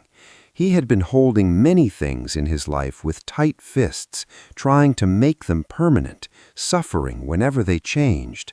But everything was like this cup, already broken, already temporary, just here to be appreciated for now. Years passed. One day, the master's cup finally did break. It slipped from his hands during a tea ceremony and shattered on the stone floor. The students who witnessed it gasped, expecting the master to be upset, to mourn his treasured possession. But the master simply looked at the broken pieces and said, "Ah, now you show your true nature." He carefully gathered the fragments and placed them in a special box. Later, he would use a traditional Japanese technique called kintsugi to repair the cup, joining the pieces with gold lacquer, making the breaks part of the cup's beauty rather than something to hide. "The cup broke, as I always knew it would," his students told them. "But see, even in its breaking, it teaches. The cracks filled with gold remind us that our breaks, our losses, our impermanence, these are not flaws to be hidden, but truths to be honored. The cup is more beautiful now, more real, more honest about what it has always been, temporary, fragile, precious." He continued to use the repaired cup, the golden cracks visible with every sip. It became an even more powerful teaching tool than the original perfect cup had been. "This is what we all are," he would say, "broken and repaired, cracked and mended, impermanent and precious. Don't hide your breaks. Don't pretend you're permanent. Be honest about your nature like this cup. This honesty is freedom." This profound teaching about impermanence addresses one of the core sources of suffering, our resistance to change and our attempt to make permanent what is by nature temporary. The master's phrase, "This cup is already broken," contains transformative wisdom. Everything is impermanent. Everything that exists will cease to exist in its current form. Your body will age and die. People you love will change and eventually die. Possessions will wear out or break. Situations will shift. Nothing stays the same. This is not a defect in reality. This is the nature of reality. When we don't accept impermanence, we suffer. We see change as tragedy, as things going wrong. We hold on to people, possessions, situations with tight fists, trying to prevent the inevitable. We build our sense of security on things that are temporary, then feel devastated when they change. But when we deeply accept impermanence, we suffer less. We appreciate what we have while we have it, knowing it won't last. We hold things lightly rather than with desperate clinging. We're not shocked or devastated by change because we've always known change is the nature of all things. The master's relationship with his cup demonstrates this. He appreciated it deeply. He wasn't indifferent or detached in a cold sense, but he held it lightly, knowing its temporary nature. This allowed him to appreciate it fully now, without the anxiety of trying to make it last forever. This applies to everything in life. Your relationships are impermanent. Appreciate them now while you have them. Your health is impermanent. Appreciate it now while you have it. Your life is impermanent. Live it now, fully, knowing it won't last forever. This awareness of impermanence doesn't make life sad, it makes it precious. The teaching becomes even deeper when the cup actually breaks and the master repairs it with kintsugi. The breaks are filled with gold, making them part of the cup's beauty. This is how to relate to all the breaks in our lives, our losses, our disappointments, our traumas. Don't hide them. Don't pretend they didn't happen. Integrate them. Honor them. Let them become part of your beauty. You are like this cup, already broken in the sense that your impermanence is guaranteed, but precious precisely because of your temporary nature. Your breaks and cracks are not flaws. They're part of your story, part of your beauty when held with awareness and acceptance. The transformation this teaching offers is profound. Stop trying to make permanent what is temporary. Stop being shocked by change. Accept impermanence fully. And from this acceptance, appreciate everything more deeply because you know it won't last. The cup is already broken. Appreciate it while it's here. The Wealthy Man and the Strawberry. A wealthy merchant lost everything in a single catastrophic business failure. His fortune vanished, his status disappeared, his friends abandoned him. Facing debt and disgrace, he fled his city and wandered as a beggar. One day, pursued by creditors who wanted to imprison him, he ran through a forest. The pursuers were gaining on him when he came to a cliff edge. Looking back, he saw his pursuers approaching. Looking down, he saw a sheer drop with certain death at the bottom. Spotting a vine hanging over the cliff edge, he grabbed it and began climbing down, thinking he might escape by descending. But part way down, he looked up and saw a tiger at the top of the cliff, snarling down at him. Looking below, he saw another tiger at the bottom, waiting with open jaws. Then he noticed something even more distressing. 2 mice, one white and one black, were gnawing through the vine he was hanging from. The vine would soon break, and he would fall to the tiger below.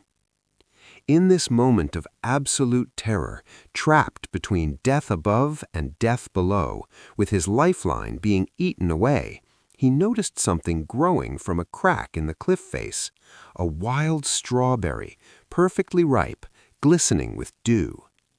Using one hand to hold the vine, he reached out with the other, plucked the strawberry, and ate it. Its sweetness exploded in his mouth, the most delicious thing he had ever tasted. For that moment, there was only the strawberry, only the sweetness, only this exquisite taste of life. A young monk heard this story and asked his teacher, how could the merchant think about a strawberry when death was certain? Shouldn't he be trying to escape? The teacher replied, what escape was there? The tigers were real, the mice were gnawing, the fall was inevitable. All the thinking in the world couldn't change these facts. The merchant had a choice: spend his last moments in terror and anguish about the inevitable, or be fully present for what remained of his life. He chose presence. He tasted the strawberry, and in that moment, despite everything, life was sweet. This is the teaching, not denial of difficulty, but presence even in difficulty. Not pretending everything is fine, but tasting the strawberry even when everything is not fine. But what do the tigers represent? The monk asked, and the mice? The teacher above is the past, all the things that have led to this moment, mistakes, losses, regrets. The tiger below is the future, death, uncertainty, fear of what's coming. The mice are time itself, the white mouse representing day and the black mouse representing night, constantly gnawing away at the moments we have left. We are all in the merchant's position. We all face the past we cannot change and the future we cannot control. We all have the mice of time gnawing away at our lives. We will all eventually fall. This is the human condition. So what do we do? The monk asked. The teacher said simply, we taste the strawberry. We are fully present for this moment, this breath, this experience, whatever it contains. The past is gone. Dwelling on it doesn't change it. The future hasn't arrived. Worrying about it doesn't control it. We have only this moment. Will we spend it in mental anguish about what was and what will be, or will we taste the strawberry? The monk sat with this teaching. He realized how much of his life he spent like someone hanging from a vine, but not tasting the strawberry. So consumed with worry about the future and regret about the past that he missed his actual life happening in the present. He began to practice presence, especially in difficult moments. When worry arose about the future, he would notice, "Ah, the tiger below. But right now, in this moment, am I okay?" Usually he was. When regret arose about the past, he would notice, "Ah, the tiger above. But that's over. Right now, what strawberry is present?" There was always something, a breath, a sensation, a moment of peace amidst difficulty.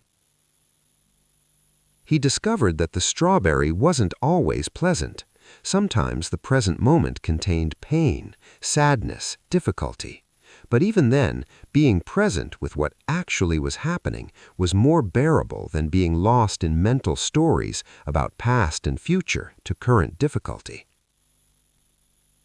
Years later, teaching others, he would say, "You are hanging from a vine. The tigers are real. The mice are gnawing. This is not a problem to solve, but a reality to accept.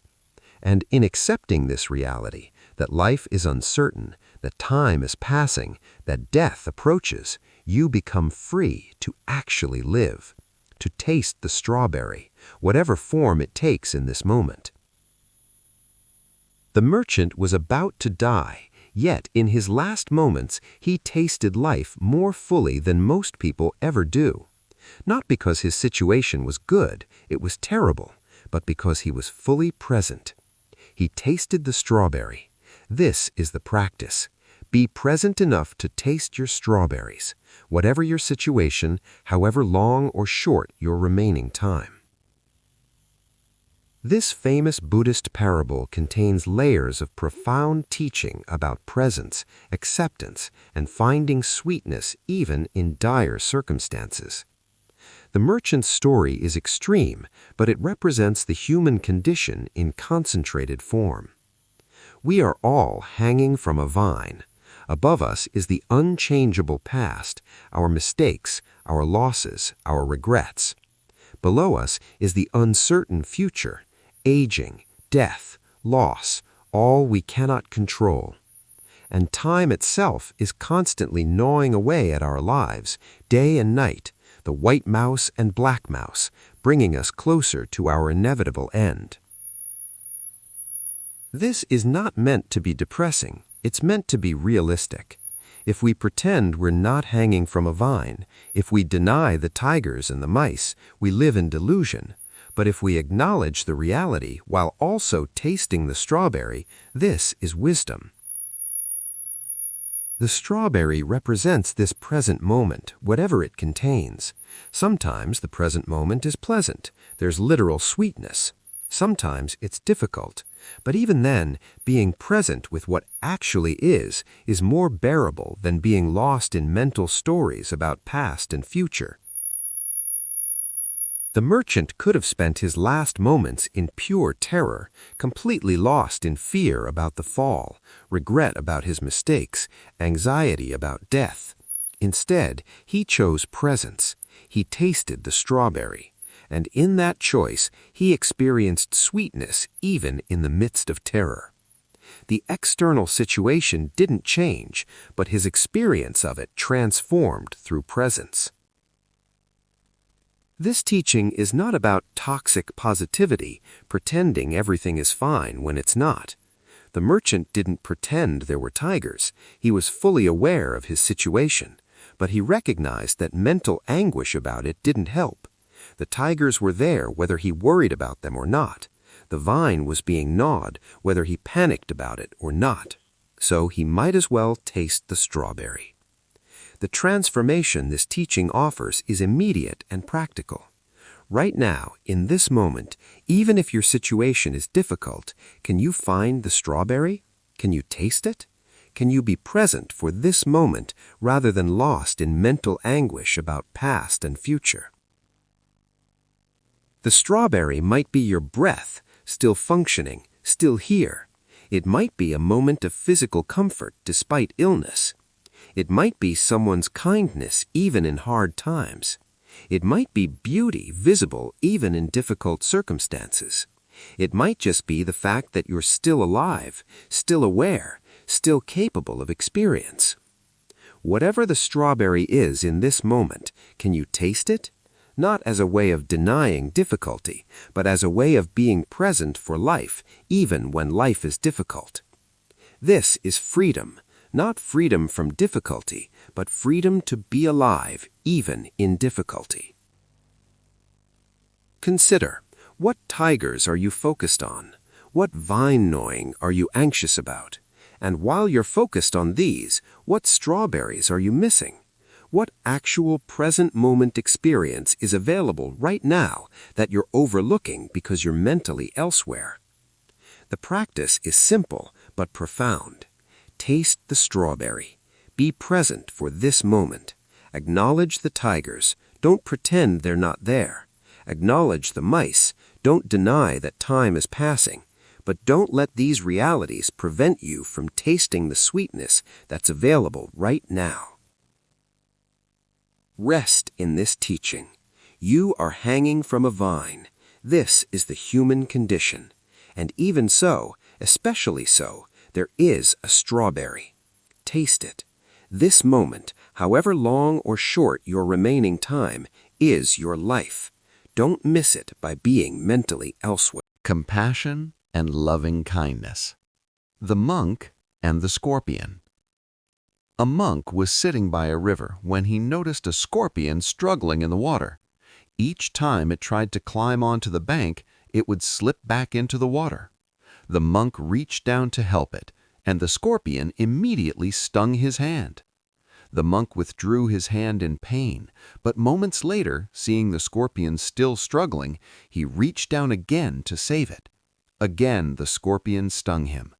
The monk pulled back, waited for the pain to subside, then reached down a third time. The scorpion stung him again. A farmer who had been watching called out, "Honorable monk, why do you keep trying to save that creature? Don't you see it will only sting you?" The monk looked up calmly and replied, "It is the nature of the scorpion to sting, but it is my nature to save. Why should I let the scorpion's nature determine my own?" With this, he found a leaf, used it to scoop up the scorpion, and placed it safely on the bank, far from the water. The scorpion scurried away, unharmed. The farmer approached, troubled. "But monk, you were harmed. Your hand is swelling from the stings. Was it worth the pain?" The monk smiled gently. "Tell me, should I abandon my nature because of another's nature? Should I stop being compassionate because others act from fear or instinct? If I let others' actions determine my behavior, then they control me, not my own values." "But what if someone keeps harming you?" the farmer pressed. "Should you keep helping them?" "Compassion doesn't mean being foolish," the monk explained. "I used the leaf the third time. I adapted my method. Compassion combined with wisdom looks like this. I maintain my intent to help, but I'm mindful of reality. I don't let myself be harmed unnecessarily, but neither do I let fear or anger close my heart." The scorpion acted according to its nature, defense when touched. I acted according to my nature, compassion for a being in distress. Neither of us was wrong. We were both being true to ourselves. But I have choice in a way the scorpion doesn't. I can choose compassion even when it's difficult. The farmer sat down beside the monk. "I don't understand. In the world I know, if someone harms you, you harm them back. If something stings you, you kill it or avoid it. This is how we survive." "That is one way," the monk acknowledged, "and it has its place, protecting yourself from genuine danger. But it's not the only way. Another way is to maintain compassion even for those who harm you, while being wise about how you engage with them." "Why maintain compassion for those who harm you?" the farmer asked. "Because," the monk explained, "compassion is not primarily for their benefit, though it may benefit them. Compassion is for your own benefit. When you close your heart, when you respond to harm with harm, when you let others' actions turn you bitter and hard, you are the one who suffers most. Your heart becomes contracted, defended, closed off from life. But when you maintain compassion even for those who harm you, not in a foolish way, but with wisdom, your heart remains open. You remain capable of love, of kindness, of connection. You don't let others' unconscious actions make you unconscious. You stay true to your deepest values. Look at my hand, the monk continued, showing the swelling stings. Yes, I was harmed. This is temporary pain. But look at my heart. It remains open. I don't hate the scorpion. I don't hate the world. I don't close myself off from compassion. This is lasting peace. Which would you prefer? A temporarily unharmed hand but an open heart, or a temporarily harmed hand but an open heart? The farmer thought about this. He had spent his life responding to harm with hardness, to difficulty with defensiveness, to pain with anger. It had protected him from some harm, yes, but it had also left him isolated, distrusting, unable to experience deep connection or joy. His heart had become like armor, safe, perhaps, but also imprisoned.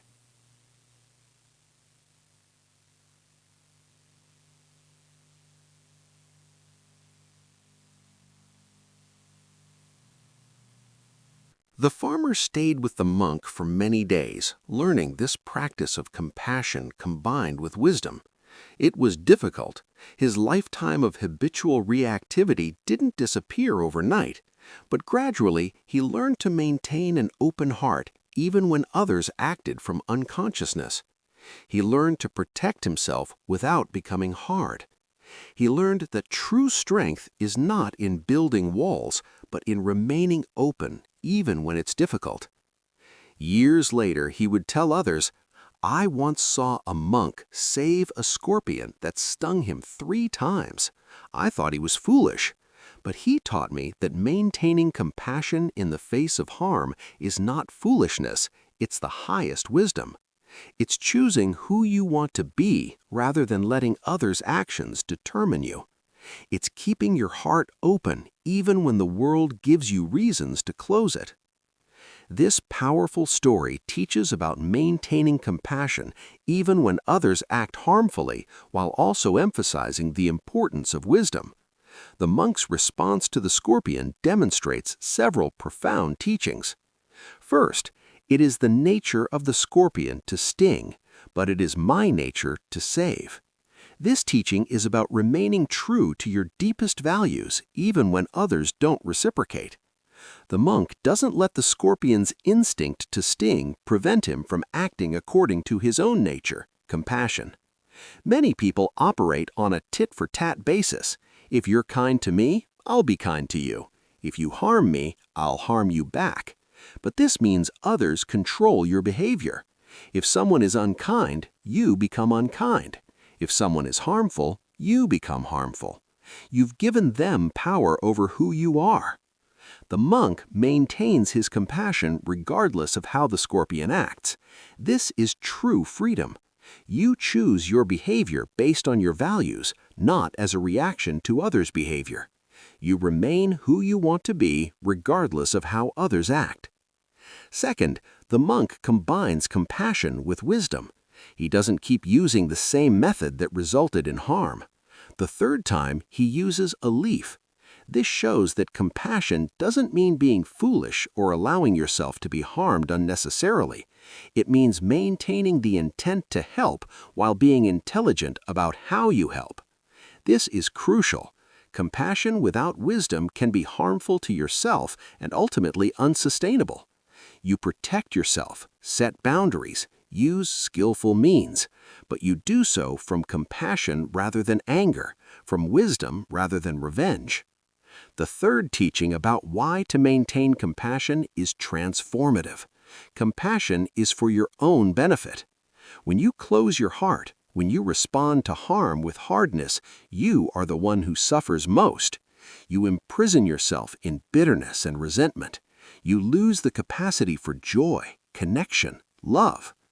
But when you maintain an open heart, even when others give you reasons to close it, you remain free. You remain capable of joy.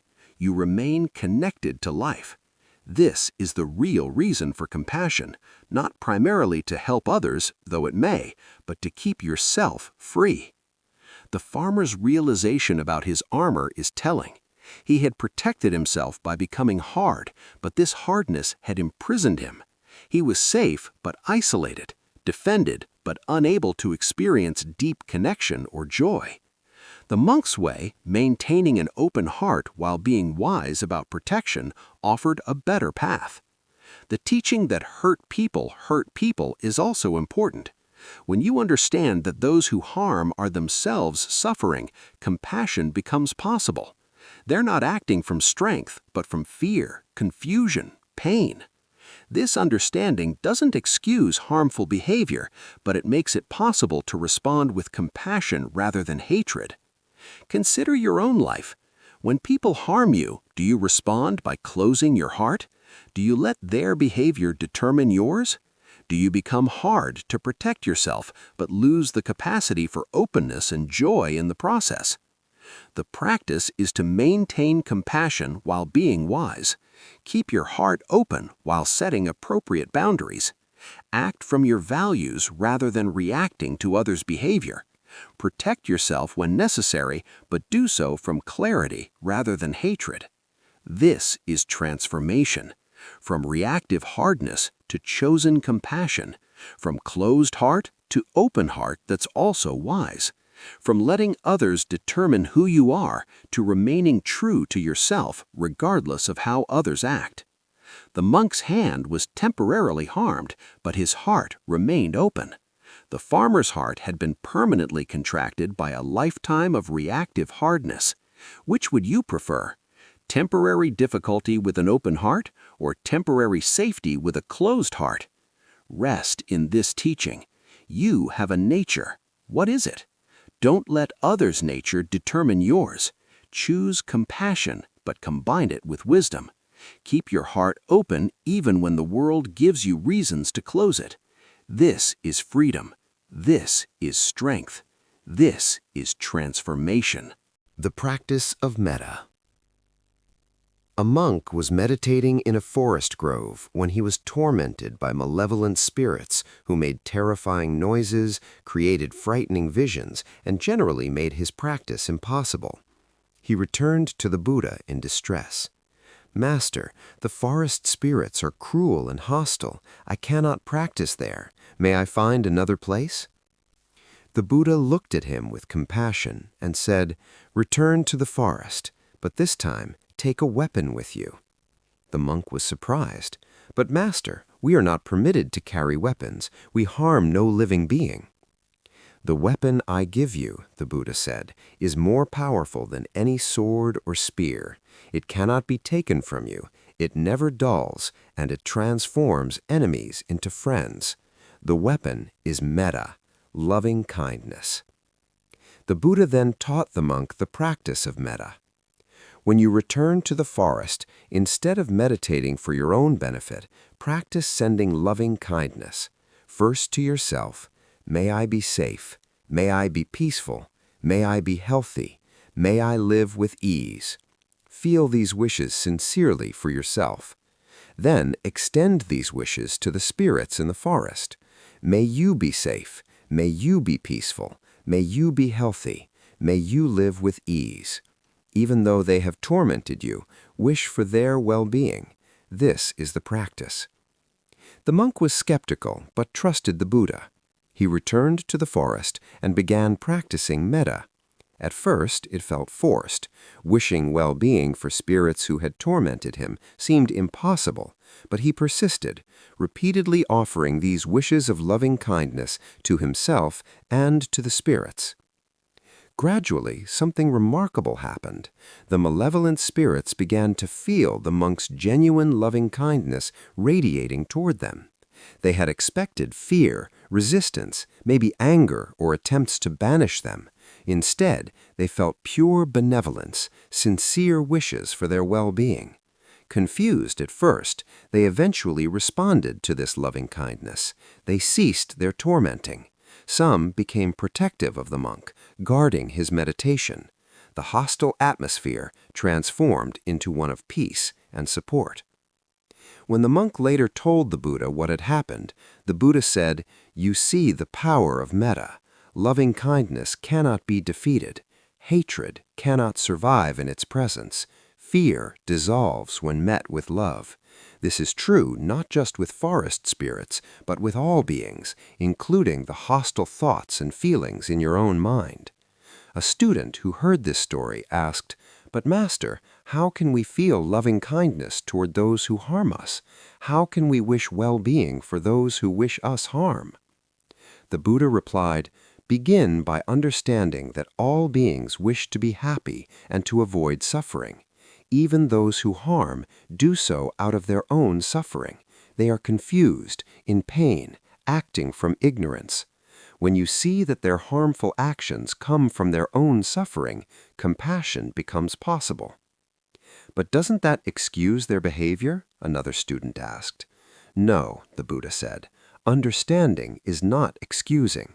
You can understand why someone acts harmfully while still recognizing the harm and protecting yourself from it. But understanding allows you to respond with compassion rather than hatred. It allows your heart to remain open rather than contracting in fear or anger." The practice of metta, the Buddha continued, begins with yourself. Many people find this the most difficult part. You must first wish for your own well-being sincerely, not in a selfish way, but recognizing that you too are a being worthy of care and kindness. Then extend loving kindness to those you love, easy recipients who naturally inspire warm feelings. Then to neutral people, those you neither love nor dislike. Then, and this is where the practice becomes truly transformative, to difficult people, even enemies, even those who have harmed you.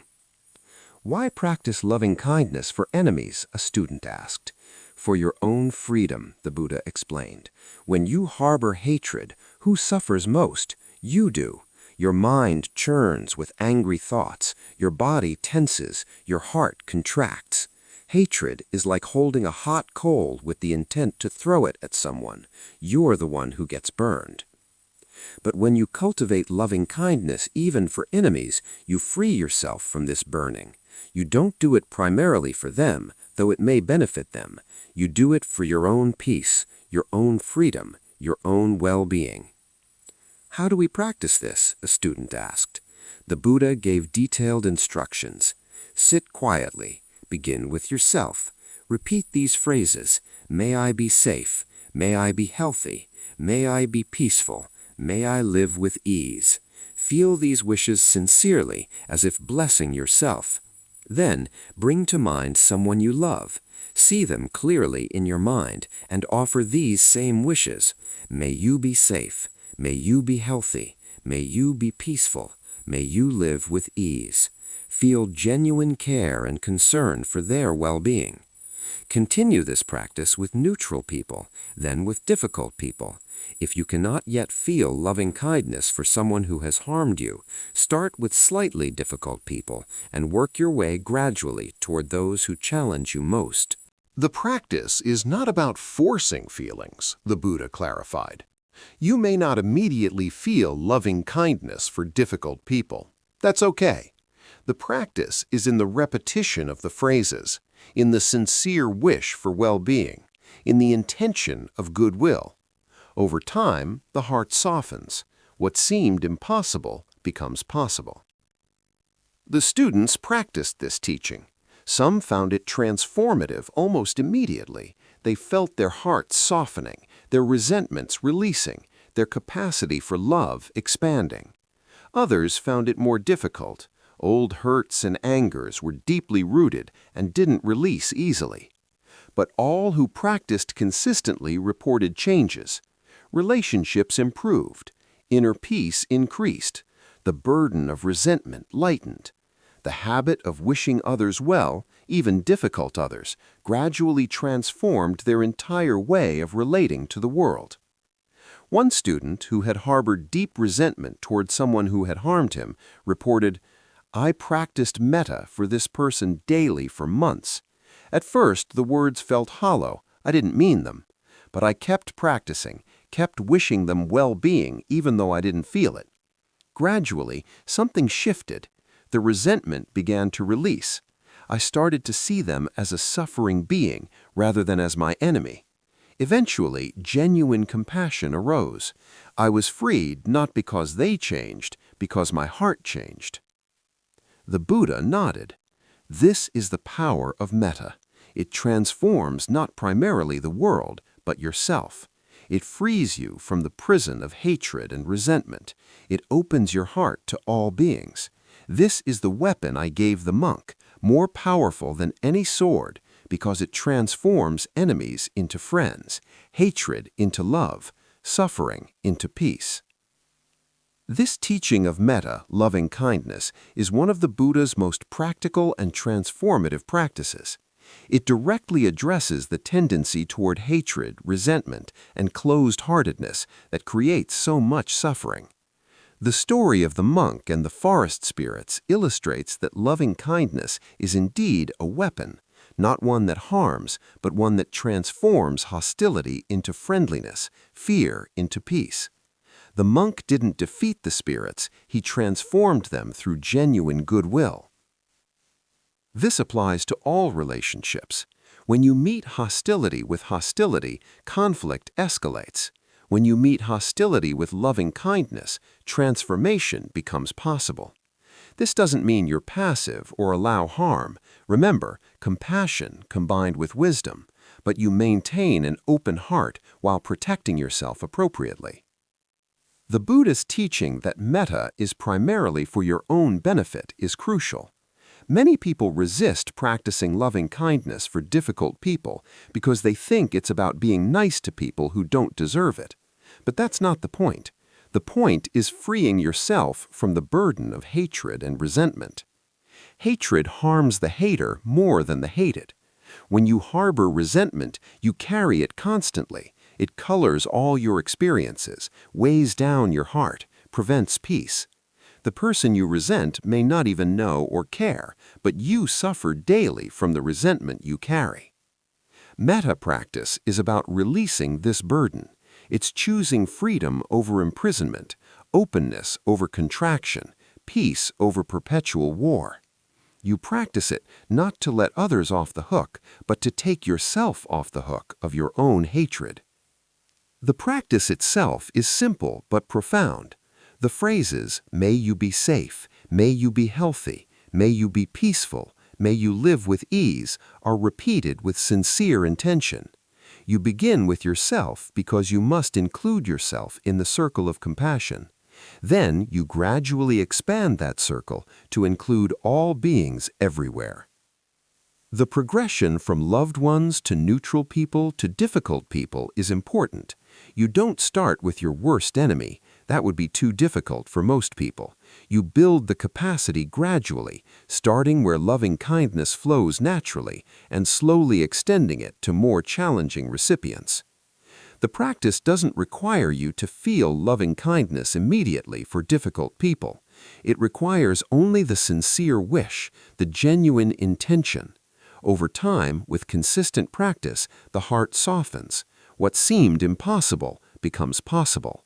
Old resentments release. The capacity for love expands. Consider your own life. Who do you hold resentment toward? Who have you closed your heart to? What would it be like to wish them well-being? Not because they deserve it, not to let them off the hook, but to free yourself from the burden of carrying hatred. The practice. Find a quiet place. Begin with yourself. May I be safe. May I be healthy. May I be peaceful. May I live with ease. Feel this sincerely.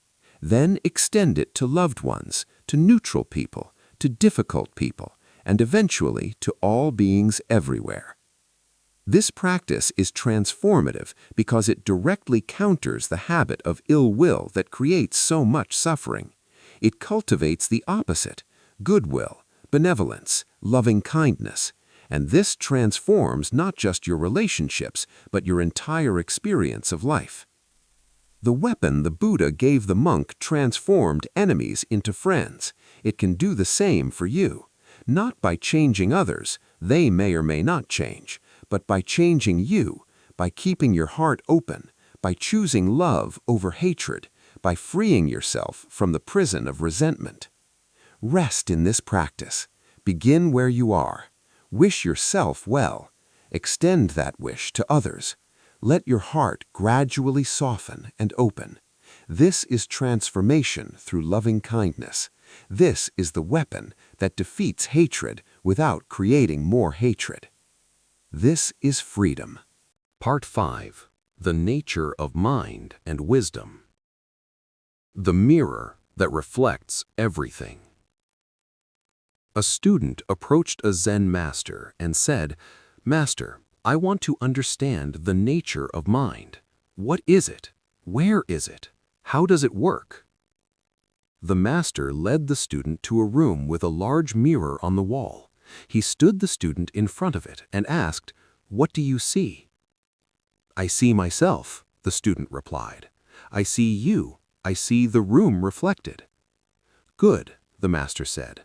"Now, does the mirror judge what it reflects? When it reflects something beautiful, does it hold on to it?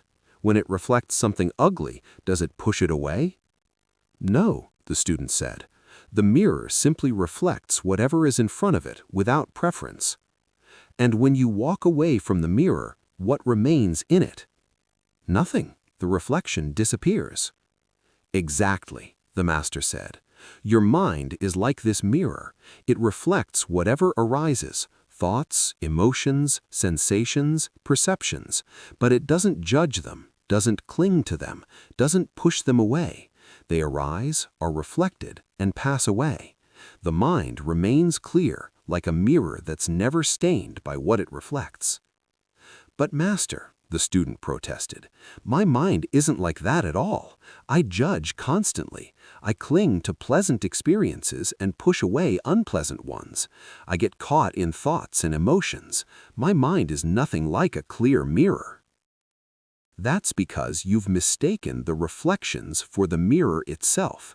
You've identified with the content of consciousness rather than consciousness itself.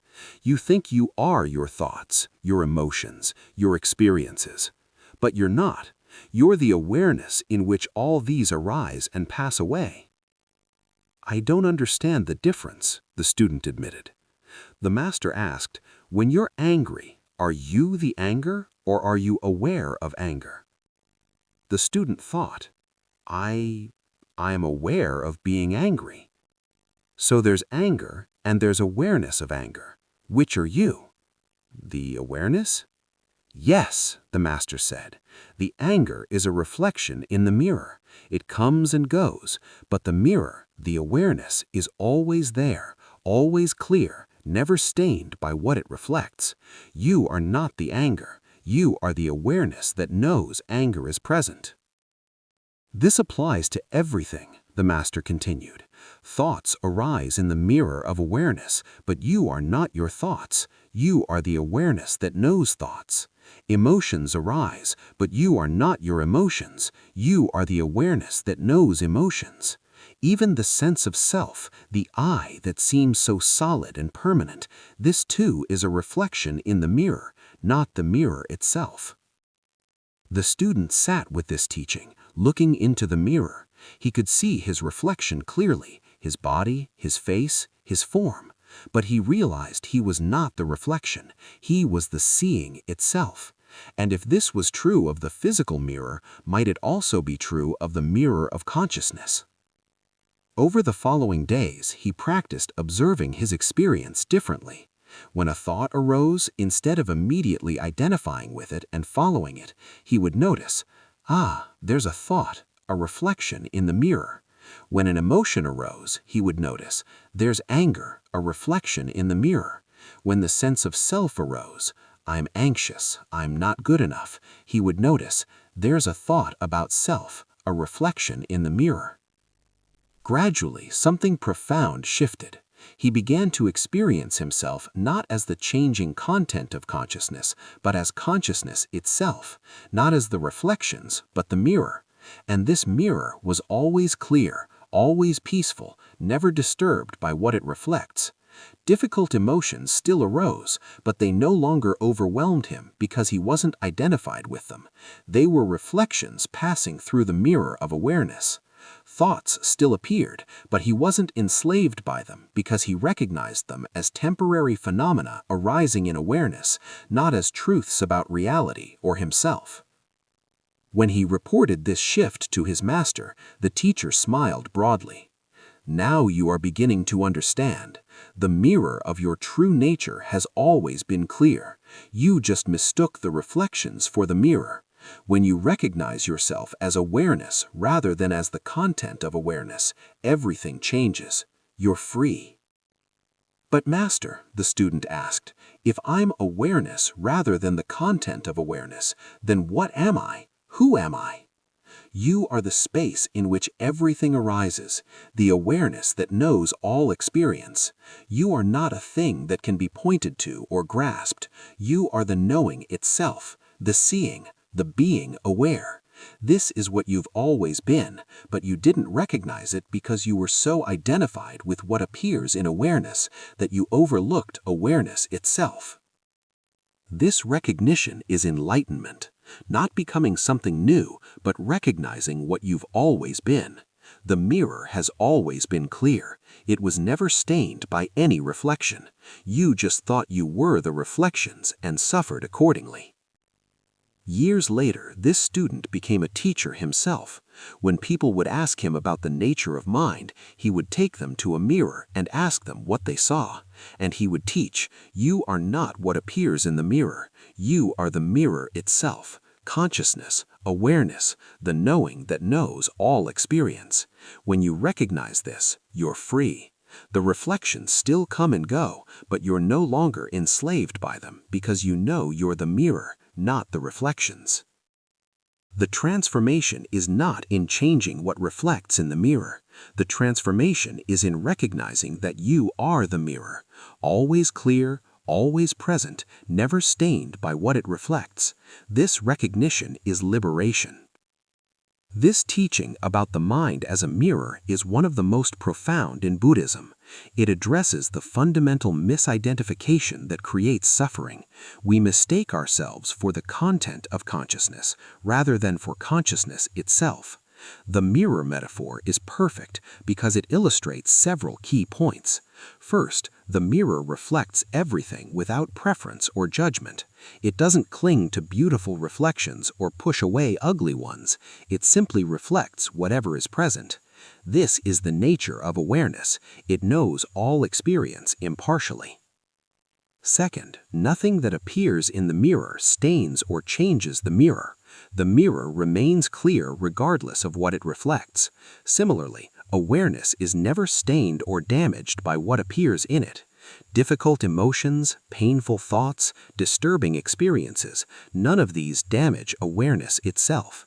They arise, are known, and pass away, leaving awareness as clear as ever. Third, when the object moves away from the mirror, the reflection disappears completely. The mirror doesn't hold on to past reflections. Similarly, when experiences pass, they leave no trace in awareness itself. It's only through identification with experiences and the mental habit of holding on to them that we create the sense of a past that weighs us down. The key teaching is the distinction between awareness and the content of awareness. We habitually identify as the content. I am angry. I am anxious. I am a failure. These are all reflections in the mirror. You are not these. You are the mirror, the awareness that knows all of this. Rest in this recognition. Notice awareness. Notice that you are not what appears in awareness, but awareness itself. This is not a conceptual understanding to memorize. It's a recognition to have in direct experience. Look right now. Is there awareness present? Yes. Can you be aware of thoughts? Yes. Are you the thoughts, or are you the awareness that knows thoughts? You are the awareness. This simple recognition, deepened through repeated looking, is enlightenment. Not becoming something special, but recognizing what you've always been. The mirror has always been clear. You just mistook yourself for the reflections. Consider, what are you identified with right now? What do you believe you are? I am anxious. I am a person with problems. I am successful or failing. I am my story. These are all reflections in the mirror. You are not these. You are the mirror, the awareness that knows all of this. Rest in this recognition. Notice awareness. Notice that you are not what appears in awareness, but awareness itself. This is not a small shift. It's a complete transformation of identity, from being a limited, changing self to being the unlimited, ever-present awareness in which all selves arise and pass away. The mirror is clear. It has always been clear. It will always be clear. You are the mirror, not the reflections. When you truly recognize this, you're free. Not free from reflections, those will keep coming, but free in your true nature as the clear mirror of awareness that's never stained by what it reflects. The student who asked why. A persistent student continually asked the master why for every teaching given. Why should I meditate? The student would ask. To quiet the mind and see clearly, the master would reply. But why should I see clearly? To understand the nature of reality. But why should I understand the nature of reality? To end suffering. But why should I end suffering? The master, recognizing the student's habit of endless questioning that prevented actual practice, tried a different approach. He handed the student a bowl of rice and said, "Eat." The student asked, "Why should I eat?" The master replied, "Because you're hungry." "But why should I do something just because I'm hungry?" The master smiled. "Don't eat them. Continue asking why." The student, wanting to make a point, refused to eat and continued questioning. After several hours, the hunger became intense. The student's questions became less philosophical and more immediate. "Master, may I eat now?" "Why do you want to eat?" the master asked. "Because I'm very hungry," the student said. "Ah," the master observed, "now your question why comes from direct experience rather than from the mind's habit of questioning. Your body knows why to eat. It doesn't need a philosophical justification. It acts from direct knowing, from necessity." "This is the difference," the master continued, "between the why that comes from genuine inquiry and the why that's just a mental habit preventing you from acting. The first leads to understanding. The second leads to paralysis. When you ask, why should I meditate, not from genuine curiosity, but from resistance to actually meditating, you're not seeking wisdom, you're avoiding practice. When you ask, why should I end suffering, you're not inquiring deeply, you're intellectualizing away the actual experience of suffering. The student, chastened by hunger, began to eat. The master said, "Notice, you eat without needing a complete philosophical justification. You eat because you're hungry, and eating addresses hunger. Simple, direct. This is how to approach practice. Not why should I meditate, but am I suffering? Yes. Does this practice address suffering? Try it and see. This is enough. The elaborate why questions can wait until you've actually practiced and have some experiential basis for inquiry. First eat, then, if you wish, philosophize about eating, but don't let philosophy prevent you from addressing your hunger." This teaching addresses the tendency to use intellectualization as a form of spiritual bypassing. The mind is brilliant at creating complexity, at finding reasons to delay practice, at demanding perfect understanding before taking action. The student's endless why questions served a function. They allowed him to feel like he was engaged with spiritual practice without actually practicing. He could feel thoughtful, discerning, intelligent, while avoiding the actual work of meditation, of facing his suffering, of transforming his life. The master's lesson with food makes the point viscerally. When you're genuinely hungry, you don't need an elaborate philosophical justification for eating. The hunger is real, eating addresses it, so you eat. Simple, direct, practical. This is how to approach practice. Not why should I meditate, but am I suffering? Yes. Does this practice address suffering? Try it and see. This is enough. The elaborate why questions can wait until you've actually practiced and have some experiential basis for inquiry. First eat, Then, if you wish, philosophize about eating, but don't let philosophy prevent you from addressing your hunger. This teaching addresses the tendency to use intellectualization as a form of spiritual bypassing. The mind is brilliant at creating complexity, at finding reasons to delay practice, at demanding perfect understanding before taking action. The student's endless why questions served a function. They allowed him to feel like he was engaged with spiritual practice without actually practicing. He could feel thoughtful, discerning, intelligent, while avoiding the actual work of meditation, of facing his suffering, of transforming his life. The master's lesson with food makes the point viscerally. When you're genuinely hungry, you don't need an elaborate philosophical justification for eating. The hunger is real, eating addresses it, so you eat. Simple, direct, practical. This is how to approach practice. Not why should I meditate, but am I suffering? Yes. Does this practice address suffering? Try it and see. This is enough. The elaborate why questions can wait until you've actually practiced and have some experiential basis for inquiry. First, eat. Then, if you wish, philosophize about eating. But don't let philosophy prevent you from addressing your hunger. This teaching addresses the tendency to use intellectualization as a form of spiritual bypassing. The mind is brilliant at creating complexity, at finding reasons to delay practice, at demanding perfect understanding before taking action. The student's endless why questions served a function. They allowed him to feel like he was engaged with spiritual practice without actually practicing. He could feel thoughtful, discerning, intelligent, while avoiding the actual work of meditation, of facing his suffering, of transforming his life. The master's lesson with food makes the point viscerally. When you're genuinely hungry, you don't need an elaborate philosophical justification for eating. The hunger is real, eating addresses it, so you eat. Simple, direct, practical. This is how to approach practice.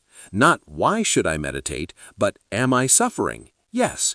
Does this practice address suffering? Try it and see. This is enough. The elaborate why questions can wait until you've actually practiced and have some experiential basis for inquiry. First, eat. Then, if you wish, philosophize about eating. But don't let philosophy prevent you from addressing your hunger. This teaching addresses the tendency to use intellectualization as a form of spiritual bypassing.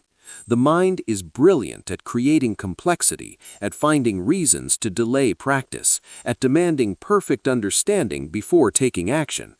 The student's endless why questions served a function. They allowed him to feel like he was engaged with spiritual practice without actually practicing.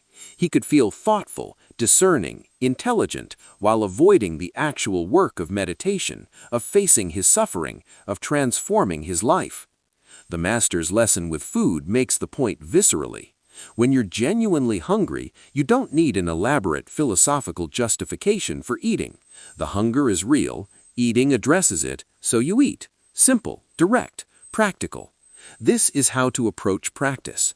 Not why should I meditate, but am I suffering? Yes. Does this practice address suffering? Try it and see. This is enough.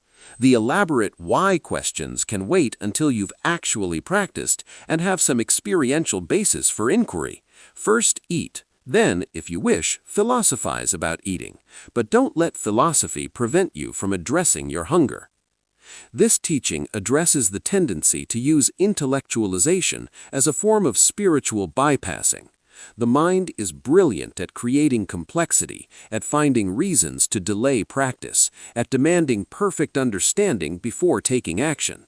The student's endless why questions served a function. They allowed him to feel like he was engaged with spiritual practice without actually practicing. He could feel thoughtful, discerning, intelligent, while avoiding the actual work of meditation, of facing his suffering, of transforming his life. The master's lesson with food makes the point viscerally. When you're genuinely hungry, you don't need an elaborate philosophical justification for eating. The hunger is real, eating addresses it, so you eat. Simple, direct, practical. This is how to approach practice. Not why should I meditate, but am I suffering? Yes. Does this practice address suffering? Try it and see. This is enough. The elaborate why questions can wait until you've actually practiced and have some experiential basis for inquiry. First, eat. Then, if you wish, philosophize about eating. But don't let philosophy prevent you from addressing your hunger.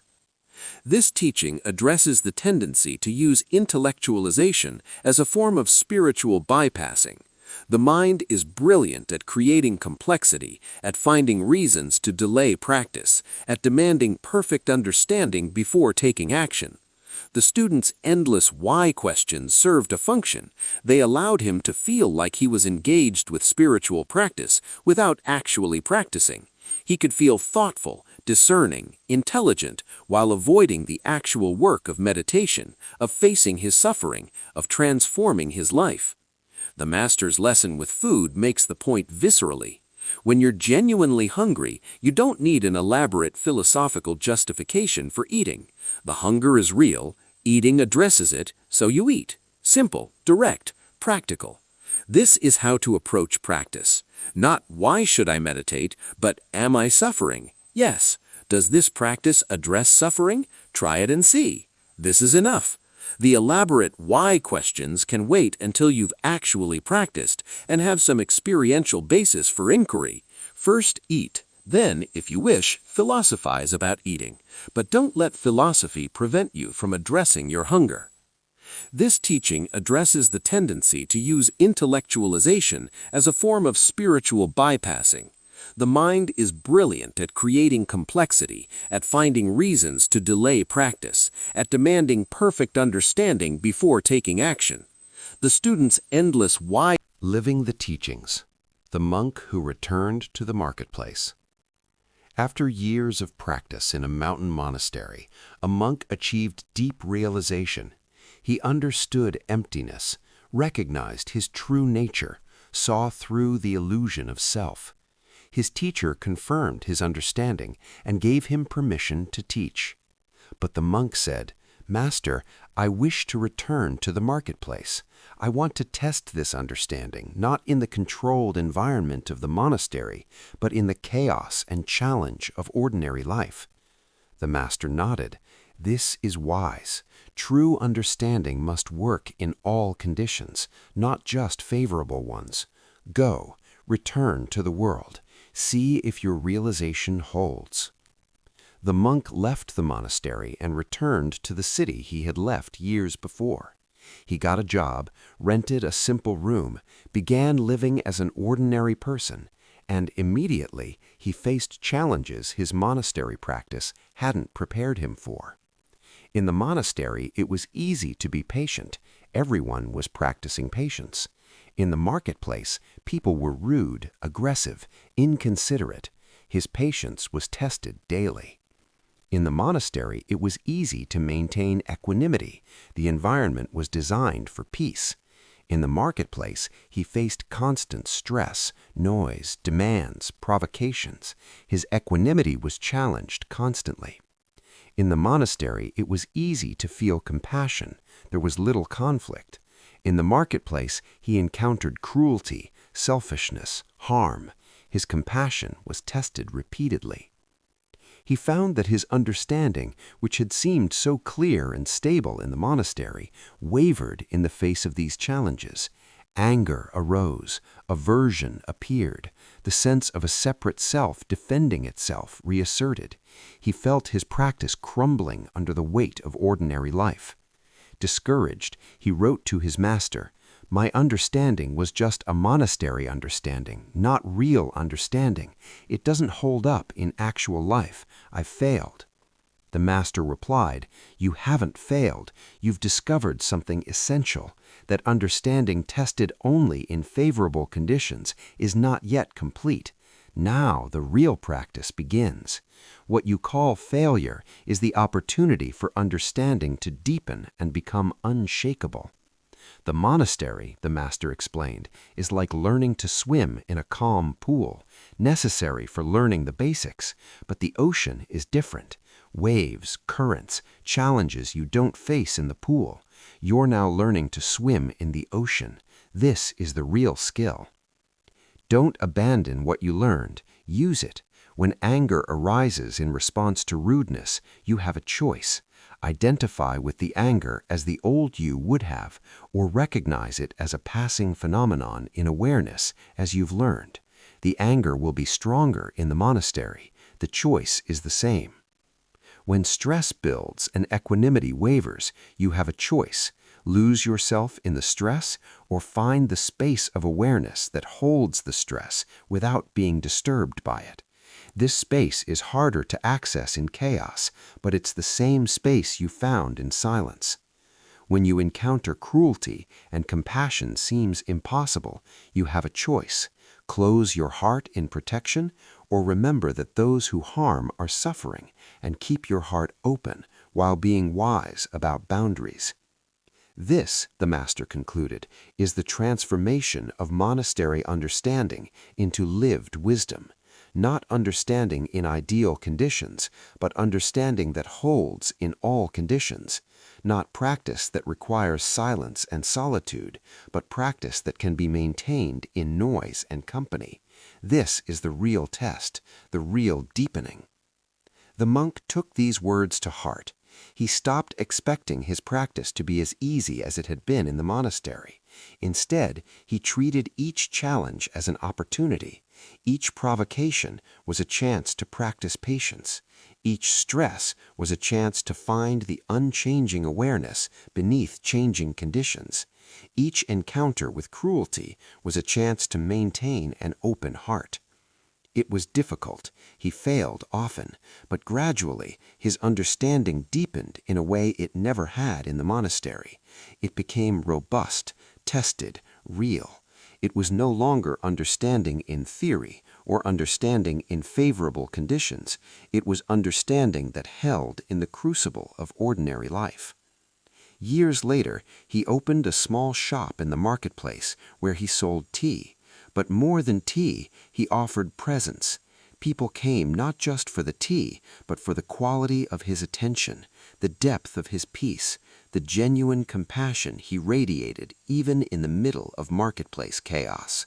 Other monks would visit him and marvel, how do you maintain such peace in this noisy, chaotic environment? In the monastery, we have silence and structure. Here you have constant disturbance.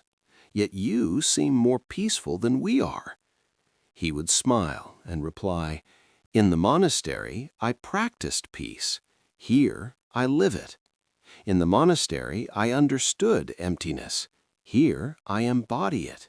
In the monastery, I was a good practitioner. Here, I'm just an ordinary person who remembers what's true. The difference between understanding and lived wisdom is the difference between swimming in a pool and swimming in the ocean. Both are swimming, but one is the real skill. Don't mistake the monastery for the goal, he would teach. The monastery is training. Life is the practice field. Take what you learn in favorable conditions and test it in difficult ones. This is how understanding becomes unshakable. This is how practice becomes wisdom. This is how you transform not just yourself, but how you show up in the world.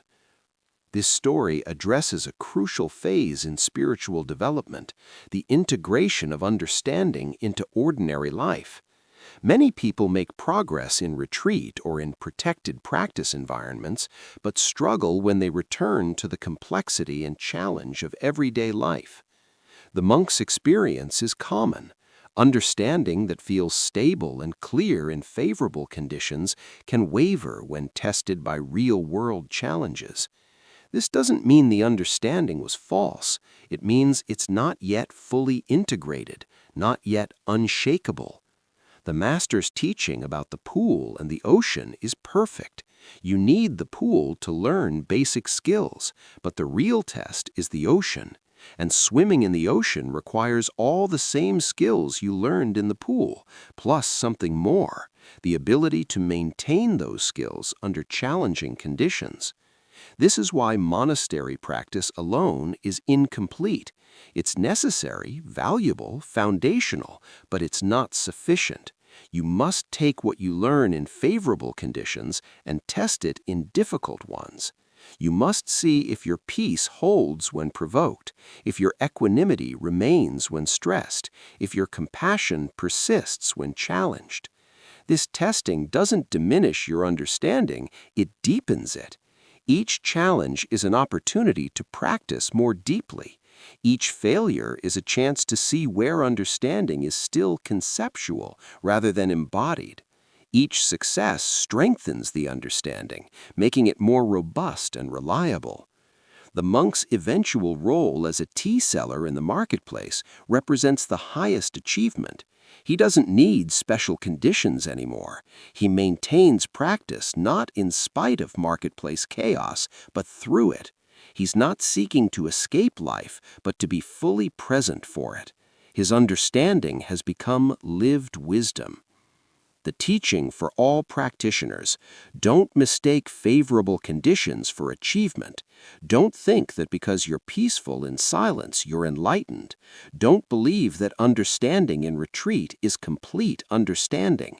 Test it, take it into life, see if it holds when challenged. And when you find it doesn't hold perfectly, which you will, don't despair. This is not failure. This is the opportunity for understanding to deepen from concept to reality, from theory to lived experience, from monastery wisdom to marketplace wisdom. Rest in this teaching. Don't hide in favorable conditions. Bring your practice into the marketplace. Test your understanding in the crucible of ordinary life. This is where transformation becomes complete, where wisdom becomes lived wisdom, where practice becomes life itself. The 10,000 Things. A student asked the master, "After enlightenment, what then? Do you still experience the 10,000 things of ordinary life, eating, sleeping, working, relating?" The master replied, "Before enlightenment, chop wood, carry water. After enlightenment, chop wood, carry water." The student was confused. Then what's the difference? If everything remains the same, what's the point of enlightenment? The master smiled. Everything is the same, yet everything is different. The activities remain.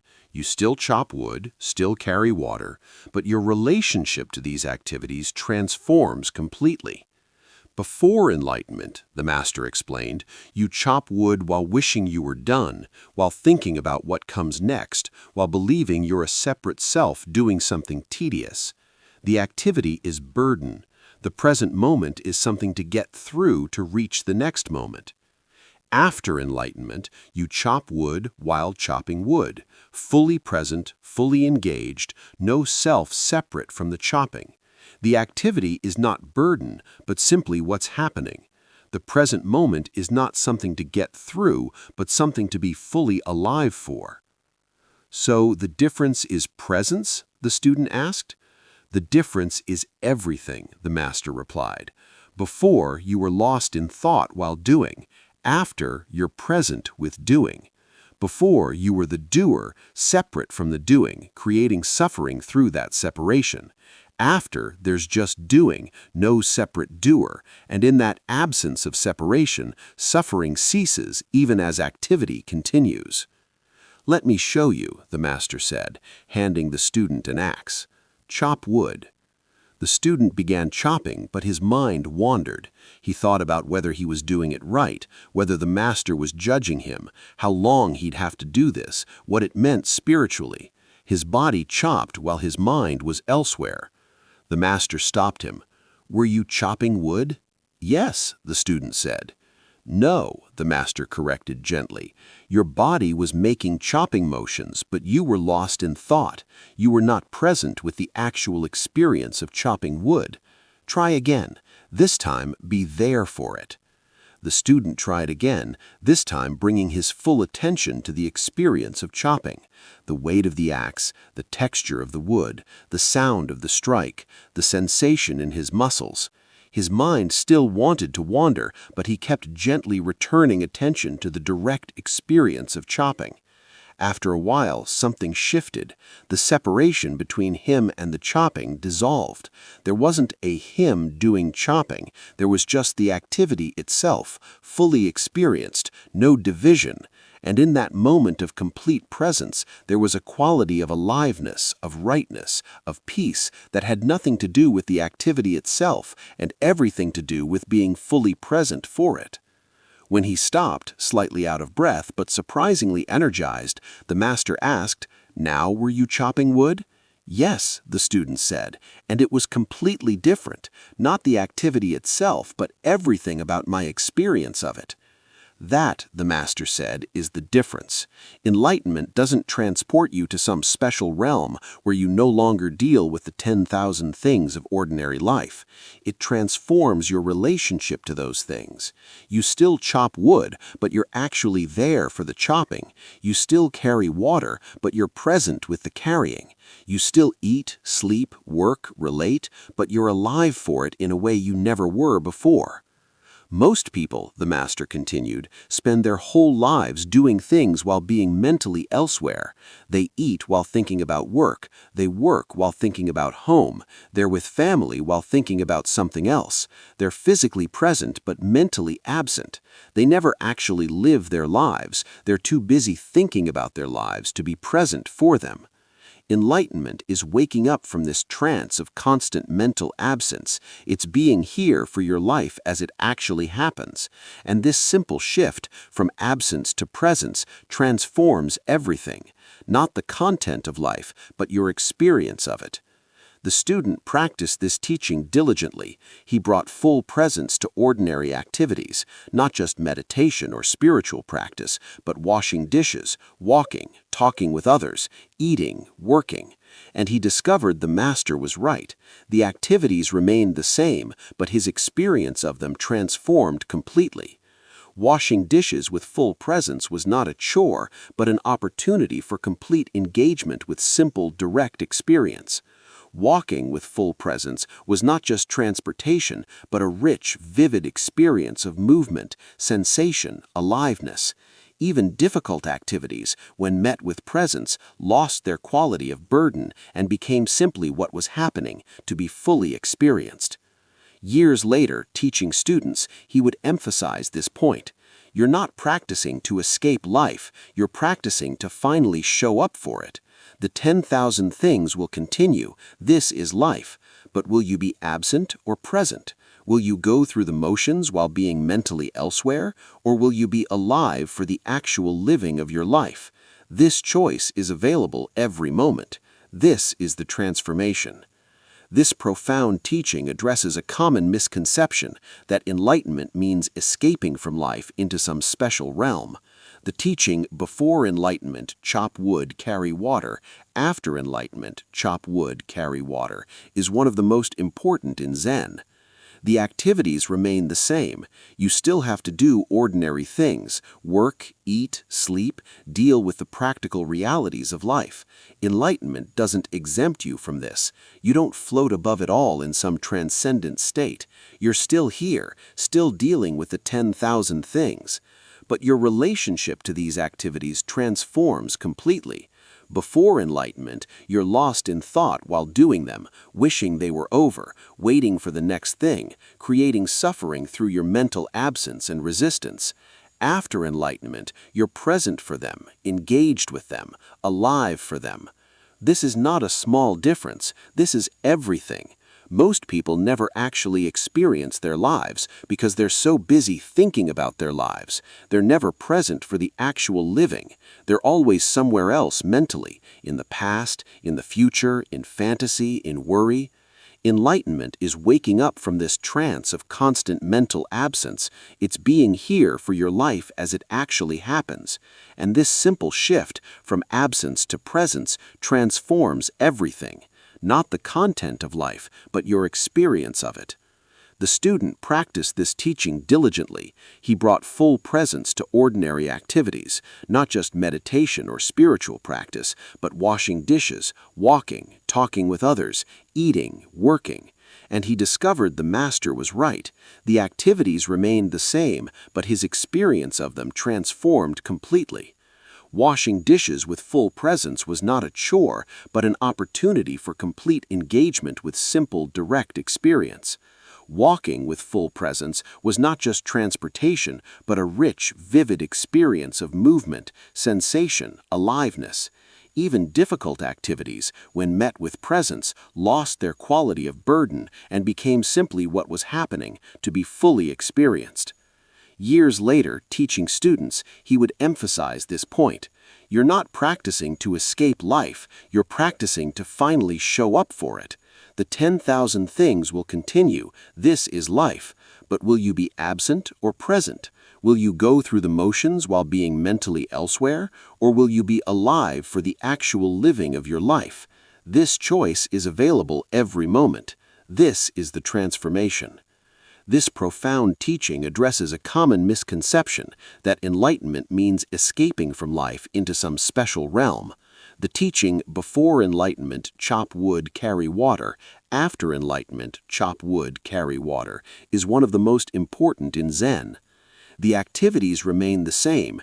You still have to do ordinary things, work, eat, sleep, deal with the practical realities of life. Enlightenment doesn't exempt you from this. You don't float above it all in some transcendent state. You're still here, still dealing with the 10,000 things. But your relationship to these activities transforms completely. Before enlightenment, you're lost in thought while doing them, wishing they were over, waiting for the next thing, creating suffering through your mental absence and resistance. After enlightenment, you're present for them, engaged with them, alive for them. This is not a small difference, this is everything.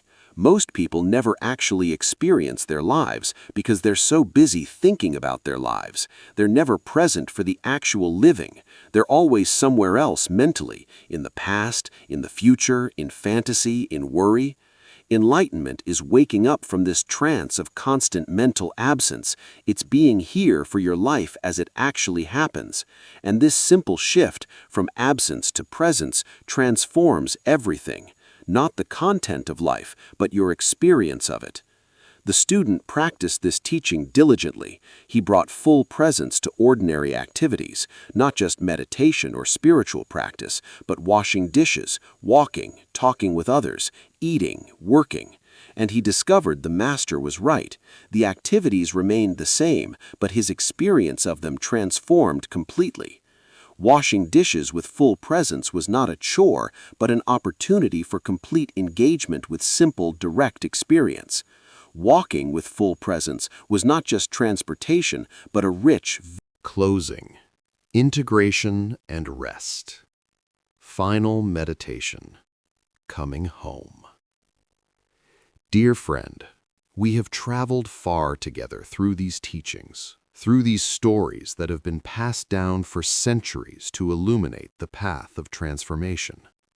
Now, as we come to the close of this journey, let us rest together in silence, in presence, in the simple recognition of what has always been true. Settle into your body.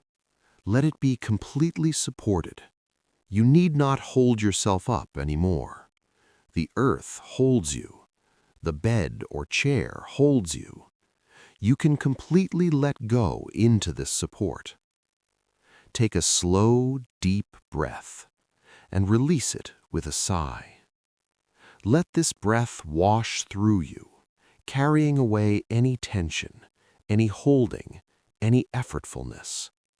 You are allowed to rest. You are allowed to simply be. All the teachings you have heard tonight point to one simple truth. You are already home. You are already whole. You are already free. Not in some future after years of practice, but right now, in this very moment. The seeking can end. The striving can cease. You are already what you've been seeking. You are not your thoughts. You are the awareness that knows thoughts. You are not your emotions. You are the space in which emotions arise and pass. You are not your story. You are the consciousness in which all stories appear. This awareness, this space, this consciousness, this is what you truly are. And it has never been damaged, never been lacking, never been anything other than perfectly clear and free. Rest as this awareness, not trying to feel anything special, not seeking any particular experience, just being the awareness that is already here, already present, always has been, always will be. The Buddha taught that suffering arises from craving and aversion, from the constant wanting things to be different than they are. In this moment, can you let things be exactly as they are? Can you want nothing, resist nothing, simply allow this moment to be what it is? Notice how peaceful this is. When wanting ceases, when resistance drops away, what remains is simple peace. Not the peace of getting what you want, but the peace of needing nothing to be different. This peace is always available. It is your true nature, revealed when you stop disturbing it with constant wanting and resisting. The teachings about impermanence remind us that everything changes, everything passes. This can seem sad until you understand, because things are impermanent, nothing needs to be held on to. You can appreciate fully while things are here, knowing they won't last, and this knowing makes them more precious, not less. And when they pass, you can let them go, because you know this is the nature of all things. Right now, you are breathing. This breath will pass, and another will come. You don't try to hold on to breaths. You let them come and go naturally. Can you relate to life this way? Appreciating what's here, letting go when it passes, trusting that life continues to unfold as it needs to. The teachings on compassion remind us to keep our hearts open even when the world gives us reasons to close them. Even now, can you feel into your heart space? Can you offer yourself kindness, compassion, loving kindness? May I be safe. May I be peaceful. May I be healthy. May I live with ease. Closing. Integration and rest. Final meditation. Coming home. Dear friend, we have traveled far together through these teachings, through these stories that have been passed down for centuries to illuminate the path of transformation. Now, as we come to the close of this journey, let us rest together in silence, in presence, in the simple recognition of what has always been true. Settle into your body. Let it be completely supported. You need not hold yourself up anymore. The earth holds you. The bed or chair holds you. You can completely let go into this support. Take a slow, deep breath and release it with a sigh. Let this breath wash through you, carrying away any tension, any holding, any effortfulness. You are allowed to rest. You are allowed to simply be. All the teachings you have heard tonight point to one simple truth. You are already home. You are already whole. You are already free.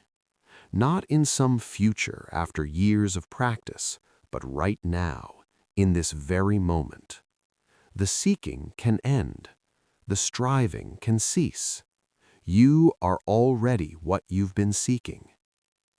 You are not your thoughts. You are the awareness that knows thoughts. You are not your emotions. You are the space in which emotions arise and pass. You are not your story. You are the consciousness in which all stories appear. This awareness, this space, this consciousness, this is what you truly are. And it has never been damaged, never been lacking, never been anything other than perfectly clear and free.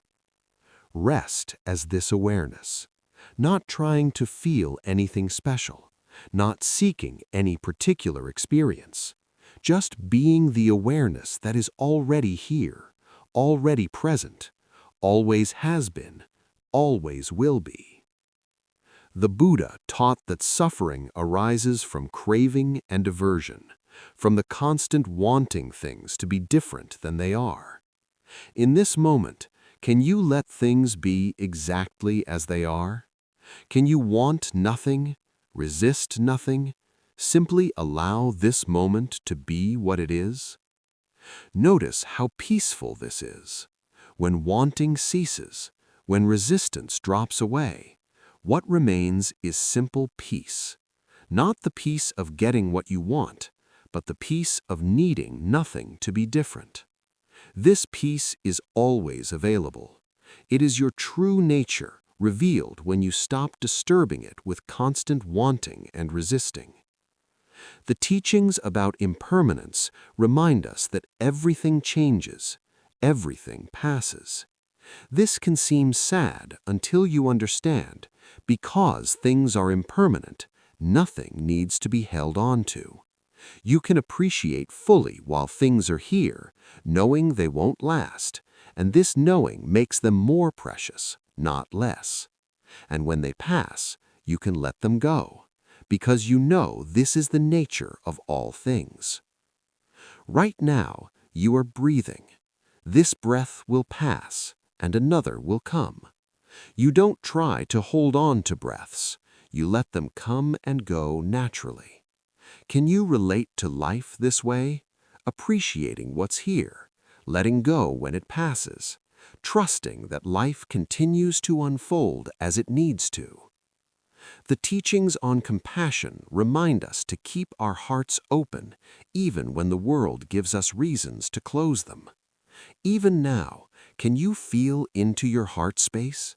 Can you offer yourself kindness, compassion, loving kindness? May I be safe. May I be peaceful. May I be healthy. May I live with ease. And can you extend this beyond yourself, to all beings everywhere who are struggling tonight, who are suffering, who are seeking peace? May all beings be safe. May all beings be peaceful. May all beings be healthy.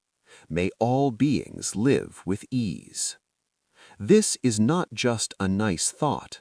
This is training your heart in the direction of openness rather than closure, connection rather than separation, love rather than fear.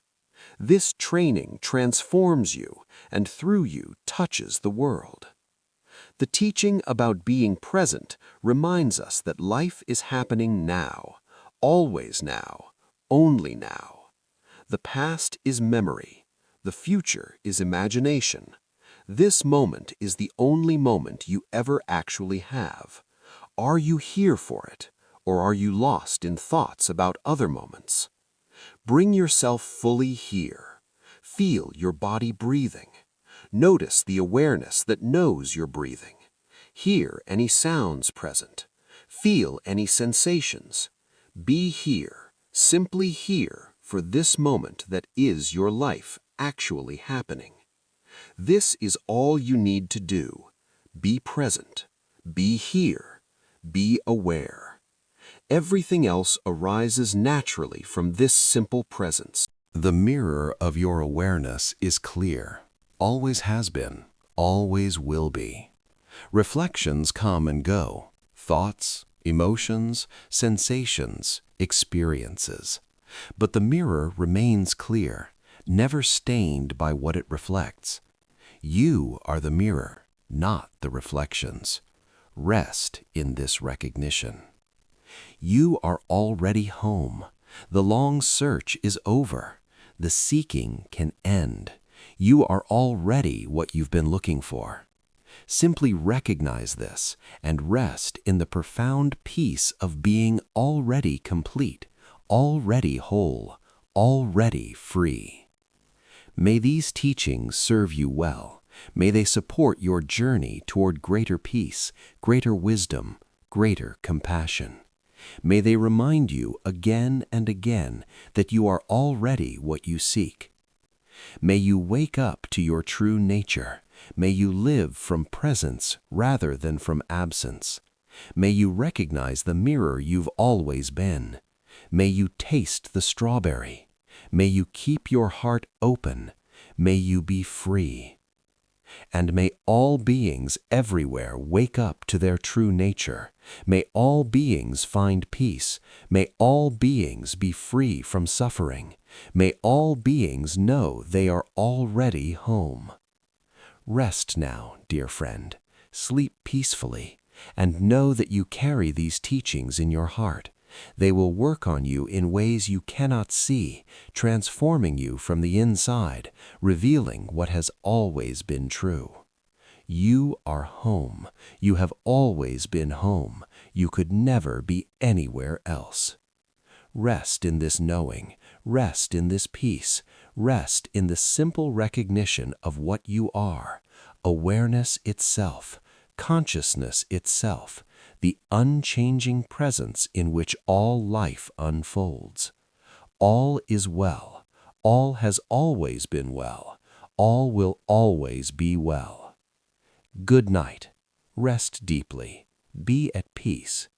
And extended silence for deep rest or sleep. The Buddha's final words were, "All conditioned things are impermanent. Work out your own salvation with diligence." You have heard the teachings. Now live them. Be them. You are what you've been seeking.